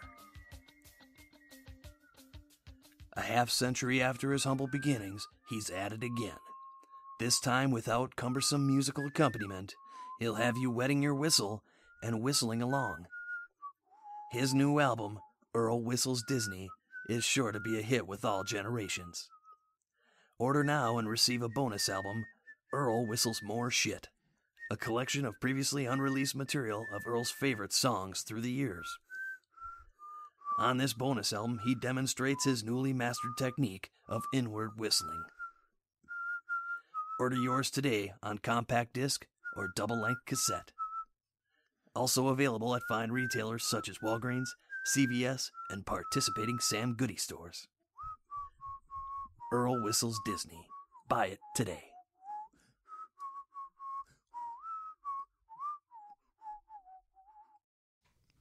Oh man, and we're back. So, about a month ago now, we started the Rogue Trader Network to kind of cross promote and synergize and other Lonely Island song words from that thing. But You're in that, so humble. yeah, in that time, we have grown exponentially, doubled in size actually. So I want to take this time to talk over all of the other different great podcasts and 40K content you can get from the Rogue Trader Network. So, Starting, of course, with the most important show. Us? Jangly? Yeah, Oh, yeah. us. Thank you. Us. Got it. Yeah. I mean, I wouldn't consider us the most important. I mean, we did pick up. I mean, I would say we're the breadwinners. As a pioneer in 40K broadcasting, A and pioneer. Yeah. Oh, geez. Hold on a second. No, John's right. No, here. I'm going to go over here real quick. and one of the I'm going to give John enough room for his head. Just a second. You're gonna go away and give John head. as the pioneers of 40 comedy, Yes. comedy has a K because it's funnier that way. Oh, 40 comedy. yeah. Is that what You know how we Yeah. discussed earlier how sometimes the words don't translate well without Yeah. seeing your face. Yeah. I think this I might think be it one translates of those situations. fantastically. I don't think it does. Mob Rules has been around for Go ahead and take. We never comedy said right we were off our good at title. comedy. Like, let's just put that right We're out. pretty fucking good at comedy. we just pioneered it poorly. As a joke. We pioneered, we we pioneered it. trained John poorly. to the improv. So yeah, we've been on the podcast, podcasting as Mob Rules for about 4 years now, 4 or 5 years now. The current yes, we're coming up on the 4th anniversary. coming actually. up in the 4th anniversary. That's crazy. That's a long time. We've released every episode, like every 2 weeks for the last 4 years, almost without thing. So we have regularity behind us. We're in old man's bowels. We've had lots of fiber, and now we're podcasting the annually. The current iteration of Mob Rules with myself, Dave, Danny, we came into being about 1.5 years ago. Yep, about 1.5 years ago. And we kind of settled into this looser format where we're more into a group of friends sitting down talking about 40K. It's more fun. Anything else along the way, kind of more of a relaxing thing. I like it. I don't have to research as much. I don't have to edit. It's all kinds of great. I'm a huge fan of us just getting to riff sometimes and, Yeah. and do like the fun stuff, the sketches. You know, when we did the Games Workshop Plus network, streaming service. That was a ton of fun for us. Yeah, and like I said, I think Except Danny, who we wasn't all around. It wasn't fun for me. we all vibe very well, and like I think what makes us good is like there's times like Dave, I know you and I, we like behind the curtains we butt heads sometimes on some different for the most things. part, But I think that makes us better because neither of us takes it super personally. We're able to kind of come back and make things even better. And there's been times I've gone to you and be like, hey, remember when I told you this idea was stupid and shitty before? It was actually pretty good. And that's Thank you. That's how. Well, I've said that to your face before. I've said I So really nice. wasn't on board with this, and then like I changed my mind. I said So and a lot of times when we do our brainstorming sessions, my ideas don't translate well. Like I have the idea in my head of what it wants, and I'm like, just let me show it to you before you. and I tell you, take a put your dump penis on it. away. Just keep And yet you talking look about you ideas. look every time. I don't understand why. It's coming. It's like when you look in Eclipse, there's a tiny little pinhole camera you have to look through. Your dick is an Eclipse camera. Wait, I got something. You know what? No, Let's let's- just strike comedy straight off the Jesus. podcast. We are clearly done Straight with that. 40K anymore. Let's Straight just 40K. be done with it. So yeah, it's been a really nice iteration. Like we've pretty much settled into a formatless format, which I super enjoy. Hopefully you guys do too. Hopefully you do too. About thousands of you do. Weirdly enough, and that's cool. I enjoy that. We've been working with GW as reviewers as well for the past couple of years, which has It's been really awesome. holy shit, surprising but awesome. And Danny's been doing just I amazing blow work. a lot of GW guys so that we can keep getting this product. Good. By the good. way, guys, it has been 5 years almost, 4.5 more, because Battle Brothers 2015 Oh, was shit. Right. episode Yeah. 5. So yeah, almost 5 years of doing this. I've been doing this All right. for 5 years. That means that I've been here 3 then. Yep, I've been doing 5 days for 3. Danny's been here over a year, so it's like perfect number kind of degradation here. So as much as we joke about Dave being the old man of the podcast, I'm really the old man of the podcast. You're here. not. I'm considerably older than you are in real life. Podcasting ages a person so quickly. Yeah, you look a lot worse than I do. But About a year ago, we started Patreon to kind of cover some of the fundings. I'd been paying for this out of pocket for about 4 years. I'm like, we'll give it a try. And like, I'm blown away by the support that we've received. So I want to thank you guys for that. And Yeah, just no kidding. it allowed us to up our bandwidth so that we could. produce more content Yeah. at a better quality. It allowed me to upgrade equipment. So even though the content is shitty, it It's still sounds shitty. nicer. It did stupid things like Danny's bought a ticket for SoCal. He's going to the SoCal Open. Oh, yeah. It allows us to pay for Danny's ticket. Thanks. Thanks, you- guys. We paid for Danny's ticket. we're going to be paying for Danny's ticket because that's- while he's there, he's representing us, right? And so that way we can make him wear merch. We He's can gonna like just a fucking hang out billboard. with Peter and get drunk. He's not going to represent anything. But he's going to do it in a Mob Rules t-shirt. That's right. So like I've been blown away for the sport for that because like when we started that I'm like, yeah, we're not going to get anything for this. Who the It's a fuck joke. gives money to a well, podcast? well, So, and yeah. we have no tiers. We have nothing that we offer. No, we have like a $1 plus tier, which gives you lifetime access to everything we do. It's a really shitty business Yeah, model. could you I'm please bad take at down the business. sex tape? It's just nothing. But just nothing but you your know- ass for 30 minutes. It's that weird ass and balls angle that, like, nobody likes. Except for I really your do mom, and appreciate that's why the, we keep it up there, because she's our the number Nurgle one tattoo you Patreon. got on your butt, though. It's Here's really nice. here's Tied it in. okay. Here's a super It's not a weird. tattoo, that's just pox. Here's a super weird aside that I want to put out there. It's going to get more weird than what we just said. Yes. Okay. I got an email from Flashlight. Flashlight is No way. the company that makes the fuckable flashlights, right? Did you hear that Bangarang is making some sleeves for them So- in 40K colors? Well, wait a second. No, they're So not. they're making a different. Oh, man, I really want a Harlequin sleeve. Maybe So you can Emperor's Children. so you can fuck your army instead of your army fucking you. But they're making a new flashlight sleeve that has balls hanging off the front. So if you're a dude who likes dudes, you can feel the pleasure of your balls slapping against another set of balls. You know, I really liked being part of the Rogue Trader Network until Oh. we just got kicked out from this bit right here. As Oh, we were discussing the Rogue Trader Network. Thanks, It's a nice guys. segue, Thanks, guys. though. It's a great segue, though. We formed you know, them, we're the flopping first- balls. So, how much leads us was to it, John, dangling and when does it get here? I paid for upgraded shipping. Oh, man, I Thanks, just Patreon. Oh, You know what? If the Patreon doesn't go up after announcing that, I'd be surprised. Yeah, man. So yeah, we appreciate everything you guys do. We appreciate you guys even listening to us here. We are super happy with the format we have. We're super happy with the three of us, the combo.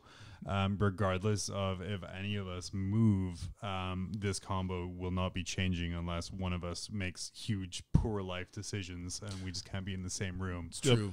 Danny did say the mic was his. He peed on it, so he owns it. He's taking it with him I'm when he literally goes. planning if Danny moves for college and stuff to send him away with a little kit. So like he'll have like a little like some Like a little backpack? some snacks. no like warm socks. a little. I like the sugar-free pudding. just no like Just a let it know. Bullshit. little Nobody likes a sugar-free pudding. I do.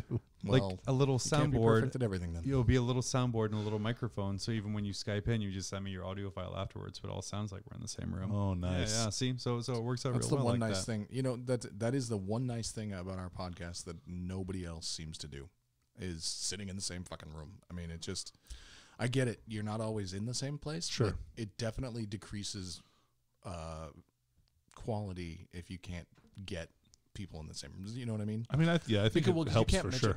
You can't match up audio very well, or at least you need to spend time matching up audio, and most of them are like, that's good. Print. Yep. Well, man, speaking But about not our Rogue Trader partners. Speaking about degrading quality, our Rogue Trader, our other co-founders of the Rogue Trader Network, the Dangly Boys, unscripted Dangly Boys. the unscripted, scripted Dangly Boys, are the other co-founders of that, led by Seth, the dangliest of boys.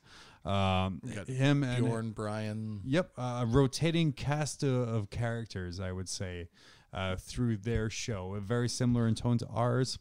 There's the one guy that lives in the backwoods. I can never remember his name. Seth. No. Seth is like a professor. Oh, What Douchey. You're thinking of Douchey. is his name Douchey? Well, I don't know. I just made that up. That can be a person, He's one right? of he's a dwarf, you know. he plays banjo. It's fine. They're all Southern. I love him. It's not rapey if I it's love his from the voice because South. it comes on and he's literally got that I'm in the backwoods in a log cabin broadcasting from there kind of vocal sound like at any second. Like Ma's he gonna dialed come in into the and conference call. right after he finished Hey boys, blowing on what's his all this you moonshine got jug. going on back here? Is this 40K? Oh, I'm going to be playing some cuss codes, I think. Yeah, but Dangly Boys usually has 5 or 6 guys on at a time. They go over the local meta, local games, but kind of similar to us, they get distracted quite often. They have some really good insight, and Seth is actually a super great player. Smart. Thanks. Yeah, say nice things about him. Yeah, that's a smart move. He's smart. I mean, I wish he'd told me it before LVO that I needed to pack Gold Bond medicated powder, but I will never not make that mistake again. I think next year at LVO, he's literally probably going to bring you some. Dude, you're gonna get so much. So gold. much. I need to ask you once again for some Gold Bond. Once again, I am asking you for your Gold Bond medicated powder. But yeah, like I said, they really cover the Southern meta well. And especially with bigger events like Pro Tabletop and Warzone Atlanta and all those other. And they sponsor some charity tournaments as well. Yeah, for So- sure.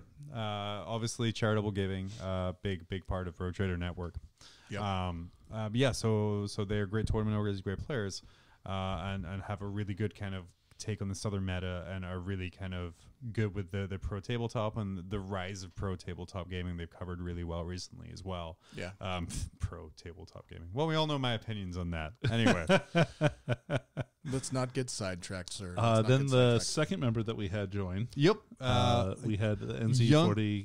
Young upstarts from. They asked us to listen after Danny, so Mark. Actually, sent we us a should probably message. let Danny say the name of the podcast because I kept cutting him off. It's NZ40 Cabal. Yep. Great guys. I hope I'm Great saying guys. that. If I fuck that up, I'm sorry. So Hold the on. the Let NZ me see if stands I can for say it right. New Zoo. NZ 40 Cabal. No, Oh, that's no, that was that's- decent, Dave. I will give you a decent on that. Thanks. pretty racist. I gave you the but D. that's okay. I appreciate that, Danny. Yeah. They are another tournament group focusing on ITC tournament games and 40K coming out of New Zealand. So Yep. you know they're dedicated to the hobby because theirs is 70% more expensive than ours. No shit. For sure. For sure. And again, another. And they have a thriving scene down there that's really interesting. Like, I used to follow their scene for Warhammer Fantasy because they had like a really active scene with tournaments and stuff. And now They still have the Australia and New Zealand. Oh, down there still super have a active. Huge Yeah, Age, it's Age awesome. of Sigmar, like enough that where they sponsored other people. Rob, former of GW down there. Oh, to actually, yeah, sure, to go run- down to CanCon and stuff, yeah. and do tournaments and stuff. Also, yeah, no, those guys, I enjoy their show. It's a great show. Like they're funny and witty as well. They give good tournament coverage. Yeah, totally. If you like our show, you'll probably like theirs too. Yes, and that's a recurring theme Yeah, of that's shows true. we have coming onto our network. It's like us but better, which is maybe Right. a theme we shouldn't be doing quite as much. Shit! What have we done? All we have is our audio quality now. Oh no! And then rounding out the network, or the first set of 4 stars. So I'm gonna say right Okay, now that go. this one surprised me. Okay, Independent characters. NZ. No, these guys are actually a good podcast. So NZ40 Cabal are they fit Great, in the- now my Forge World orders will be forever delayed because Carl's going to send an angry email. Lord of the fans. He owns half the stock of Forge World. No Daredales for you. It's too late. You've already ordered them. It's fair, but they're not here yet. Like Dangly, we got on really well with them. It makes Sure. sense. I've listened to NZ 40 Cabal quite a few times, and I enjoy it quite a bit. So it makes sense that he reached out to us. Crikey. But this guy, other than screaming about chicken at me, I'd never really had any interaction with. Oh man. Oh, man. And I But really like him, Do you, you know. need any more interactions? other No, than in that, fact, though? as long as he screams about chicken at me and all the time, I think he that's was fine. screaming to you about cock. Ooh. Rolls. Yeah. I'm sorry, I had Yikes. something in my throat right there. Sorry, John. You know what? You know I take this very seriously. He was Think it's a asking me chunk of about flesh blue later. ribbon chicken, the very best chicken in the United States, Oh. found in New York and Las Vegas. Blue ribbon chicken. Stop on by and have a tasted treat today. See how I can make that sound sarcastic, like just by the touch of a button? I That want worked. them to send Thanks. us some fucking chicken. I don't. Can you imagine how fucking rotten it would No, be? no, after no, two no, days in a dude. place? Send us frozen chicken. Oh. I'll deep fry it, man. I don't care. I will come over and watch you kill yourself. have the and then I will eat technology. chicken. Yeah, I can heat up dude, it'd a be- vat of oil and probably not burn down my house. God. I mean, I'd give it like Mob Rules is looking for a 60%. new host in approximately 2 months after they Yeah. receive some chicken. Must be funny and better than us Terrible. at 40K. So really, must just be Literally funny. anyone. Yeah. Literally anyone can fill that spot. But Dave, you spent 3 minutes cock teasing us about the 4th member yeah, of the seriously. network Oh there. man, just give it So to the us. High Lords of Terra, Oh led by my Michael God. Timbe. God, those guys are just better than us. That's fair. That's Yeah. fair. So yeah, High Lords of Terra are the 4th member of our podcast network. I've here. known, shit, do I've you known think they're Michael for a slumming while. with us? He's a pretty good guy. You think they were like, we should slum with these guys every once in a while? Yeah, I Like, think so. Well, I think this also is their like, off year from college. they're That must be it. they're hanging out with us. Yeah. well, I'll have you know, Dave, as you and I both very know, we just used Danny to gain more notoriety, and he already had the High Lord connection, so that's how they came on board there. So yeah, that and definitely check those guys out. They put out some great content. They really do. They did some awesome interviews with top players. They've got interviews with Brian Pullen. They've got Michael himself is an extremely accomplished Necron player that Very has good. been competing for top Necron spot for many years. Oh, Yeah, great guys all around though. Like definitely check them out. They are also funny, and Yep. if you like us, you'll probably like them too. I mean, I think that's just a great like Oh yeah, slogan they for the also network. have really great audio quality. Yeah, they yeah, do. No, they do. Yep. So, what does that mean? What does having a network mean? Nothing. That means nothing. Occasionally, we're going to make an ad for Mob Rules. You might hear it on their shows. You're going to start hearing ads for their shows on our show. We're going to talk about them more. We're going to be having people on from their shows on our shows and just kind of fun stuff like that. Because And vice versa. Because if you love Mob Rules, If they want us. if you like Mob Rules, you're going to They like don't. hearing from. They just want John. Sorry, actually. sorry, John. Oh, that's fair.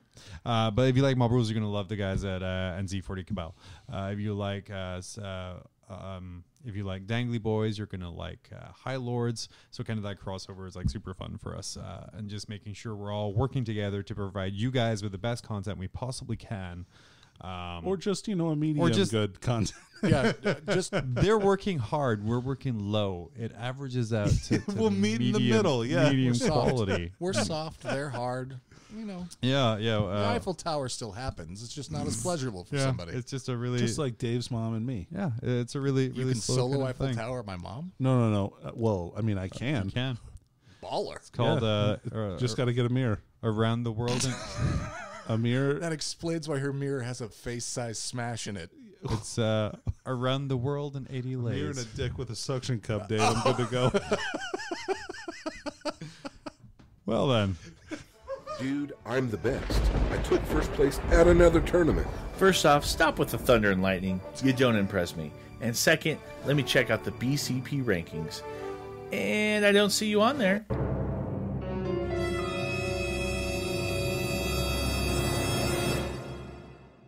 What? Your TO needs to download the Best Coast Pairings app and run events on it. After the event, the results are uploaded into BCP rankings, and the best part, it's easy and free. But I play multiple game systems. No big deal. The BCP app can be used for any game. A ton of events every weekend are using it, from major international tournaments to local stores. And now that it's available on Android devices, you're going to have some serious competition. There can be only one.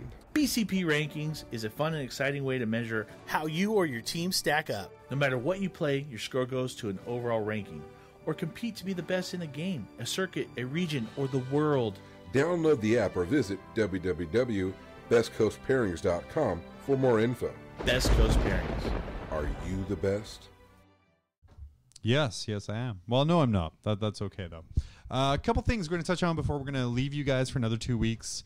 Duncan Rhodes Pitting Academy officially launched. Yeah. Yep. It is currently a YouTube channel. It will be a paid subscription service website. £3.99 in the £3.99 in the UK, $5 American. You're giving me signals. It's using along the same lines as the mini Wargaming Vault style system. Right. So yeah, Quite so a stuff will be free, and there will be a subscription service. The one thing he doesn't offer though is coaching. For that, you still have to go to Danny. Yep. And I showed him a model. I'm like, how do I paint this? And he's like, just better. You just try harder. Just try harder. That's not true. Duncan is a really nice guy. Fucking He loser. would tell you straight to your face that that's a gorgeous looking model. You should be really proud. Even if it's not. It's nice that you don't have to wear the helmet anymore. He has one tutorial up right now on YouTube. It's for a Sister of Battle. I really appreciated the style. So I watched the whole thing. I have no interest in ever painting a Sister of Battle army or collecting it. It was 30 minutes long. It's a little long for what it is, but at the start of the video, he prefaces it by saying what you learn from this tutorial, you are able to use for your entire range. So I appreciated that part. What I also appreciated was he brought back the part he did from the older GW vids. Like when I was looking at my Nagash painting tutorials, he stopped at the end and he recapped the major steps and the major things and kind of things to remember, right? So like that recap is back, which I think is so important because I think the way these videos are designed to be watched is you watch them all in one big chunk and then you play pause, right? That's it's what I did for Celestine. Right. So I think loosely, like, okay, so this is the next step. audio is a little echoey, but it's stuff they're actively working on. The lighting looks great. It is just the Warhammer TV setup. I think what's important to remember from this is it's not just Duncan. It's also his videographer and editor. He left Warhammer TV at the same time. Oh, okay. So Yeah, it's that's what he said. So it's the same visual, it's the same style, and it's just genuinely just Duncan being Duncan. So he says, because we're painting a Games Workshop miniature, it only makes sense that we would use Citadel paints. I'm like, oh, yeah, that does make sense. I know a lot of people are like, oh, he's going to go like 100% Army Painter, or he's going to go do this, or he's going to like pick up sponsorship, which, by the way, Army Painter, if you haven't sent your entire fucking stock to him already. No, they're too busy sending it to Phil. Yeah. And Adam. But I really appreciate the way that like he did that. And brushes, he uses some Army Painter brushes. The other thing I super appreciated about the tutorial video is when he was base coating the miniature. Oh, yeah, I like that too. He pulled out a brush and he was like, you know what, this is an older brush. It's a little frayed. It's not perfect, but it's great for base coating. Which for me, I'm like, perfect. Because every time I watched a Games Workshop like Warhammer TV painting video, I felt like shit because all my brushes were like raggedy around the edges. My dry brushes are all like that. The Citadel ones. But I think it was a good quality video. It's a great start. They are going to make a lot of money over a long time with this. Maybe. I mean, based purely I'd £5 a month or whatever. $5 a month. Well, it was £5 a month. Nope, so a little bit £3.99. Oh, was it $3.99? Okay, or $5. Well, that's a deal. Nice. I mean, right. yeah. No, People pay us $5 a month for this. Let's put that into context. yeah, we that's provide fair. very little No. of value Do here. not put it into context. What's wrong with you? Do not cancel us for Duncan Rhodes Painting Academy. Sorry, Danny. John opened his mouth. Like I said, you aren't going to SoCal after all. Yeah. All right, well, I'll return my ticket. But I think, like I said, it's a great service. I'm excited to see. I'm actually really excited to see him expand past GW. He talked about doing Star Wars Legion. He talked about doing War Machine. Yeah. I want to see him do Malifaux for selfish Yeah, reasons. That'd be super cool. He'll never do reporters, though. I can't see why these companies are not just flooding that guy's mailbox with miniatures, because Well, we He's don't like know. We so don't know that they're likable not. and so relatable. he's likable, he's relatable. With one teaser video, he got 25,000 subscriptions on his YouTube channel. Just crazy amounts. But yeah. Do you also want to talk about the one that's getting shut down? The channel that's Yeah, getting shut down? Darren Latham. Yeah, big sad. Like the Yeah, head- Big said a former heavy metal painter, miniature designer, had a side hustle, I guess, with a I think it wasn't a side hustle so much as he just wanted to do it. He wanted to share his talent, so he made all these painting videos. He had like a 17-hour, 27 part masterpiece class on how to paint stuff. Right? Yeah. Really well put together videos, said in explainable ways. Now, it's not necessarily attainable ways. I understand what he's doing. He's explaining how he's doing it. I can't do what he's doing. Nah, you can. But a really great series of videos. That channel is shutting down. Why? Hasn't been announced. I'm sure we can all guess. We are kind of in a completely different topic. Very excited for our review copy of the next Psychic Awakening book arriving. Oh man, I am hype. Yep. Super hyped. Super hyped for that. We're excited for more review product here. But yeah, that channel will be shutting down May 19th, I believe. May 16th. So definitely don't get a YouTube downloader and rip every video off that Or channel. at least watch it as many times as you can beforehand Yep. and get some of your ads. Like he has a face painting tutorial video that, while it looks difficult, has enough techniques in it that you can make a very good looking face very easily. Yeah. And make it look very good without following all of his steps. His black video made me rethink the way that I was painting black on all my iron hands, which is really cool. And then the ones that I have done with a very similar technique with a little bit with a lot fewer steps. Yeah. They look really good. They're not show quality, they're not Sure. Golden Demon stuff, but they look great. Yeah. So they look sharp. Other bits of housekeeping that we have going on. Mob Rules Dice. They're all gone. Sold out. Thank you all for grabbing them. Thank you also everyone who bought them and then sent us testimonial emails about how they performed in games. That was literally one of my favorite things to do. My first 20 minutes of work, I usually budget aside to sit and kind of prepare for the day. Recently, I've just been sitting, reading emails from listeners because that seems like way more fun. But yeah, just stories about how they rolled sixes, just different cool stuff they did, and just thank you so much for sharing those stories. And I'm glad that we are helping you cheat to win games with our loaded dice. Right. Hell yeah. Which are absolutely not loaded. There will be a season 2 of Dice coming. We'll be putting in an order for that soon. So knowing the Dice supplier, come October time, we'll have Dice for sale again. It takes about 2 months to get dice. Takes about 2 months. If we place it soon, we should get some more before. We'll get that in there. And then thank you again for Hammerhead Games, a great partner for us. They have their measuring tools, now wound markers as well, with our podcast logo on there. And everything you get from there, of course, we get a wonderful little kickback from. So thank you for helping keep the lights on, Tony, and Hammerhead Games. And if you are in the Los Angeles or California area, he is running a major in August. Hammerhead Games is also partnered with High Lords of Terra, I believe, right? Yep. They also have stuff there. So it's a really great way for you to support your favorite podcast and Mob Rules, and also get yourself some really cool quality things. I know I use my 9-inch measure stick to really quickly and easily figure out where my deep strikers go, Same. which is a lot easier now. I'm on a 32 Hugely millimeter helpful. base. Yeah. Way easier. And it lets me see if my pumping is achieve some results. Yep. And then the other cool thing I like, and one of our local guys, Rob, showed us on this, was using the 3-inch edge to see if I could heroically interview. Oh, yeah, for sure. yeah. I use that. Actually, I would say that I use the 3-inch more than the 9-inch. Yep. That's what your wife Likewise. says. And also in She Warhammer. does. She John's sure wife does. definitely says. Definitely. Yeah. What else we got? What other housekeeping things Oh, we man, want to touch on? I Hey, think that's about it. mobrulesmedia.com. Yeah. It's having like a soft relaunch. So we have the website up there. You can, all of our episodes of the podcast are up there. There's like some half-done stuff. We have plans. There's going to be like an RSS feed with all of the Rogue Trader Network shows up on there. And if it's not up there within a week, send Danny some nasty emails because he's our Or big actually guy. send Danny's boss some nasty emails and be like, hey, give him a little less work. That's it. Yep. So come look at our half-finished website, guys. mobrulesmedia.com. The front page has all of our episodes on it. That's right. It does. All of the links are working and not broken. Right. Yep. Probably. There's positives there. No, the ones that are there are all that's working. That's great. Yes, yeah. Like I spent like took an care hour of that. clicking stuff I last took night. care of that, trying to break things. Be like, fuck you, Oh, John. You screwed up that one thing. I'll tell you about something later. Oh, All I can't cool. wait for it. Oh, we'll see. Yeah. Just like the Easter egg. Tell us which one it is, and you'll get nothing for free. But anyway, we're going to call that good on episode 128, and we'll be back in 2 weeks. So for Mob Rules, I've been John, I've been Dave. I've been Danny. and we'll see you next time.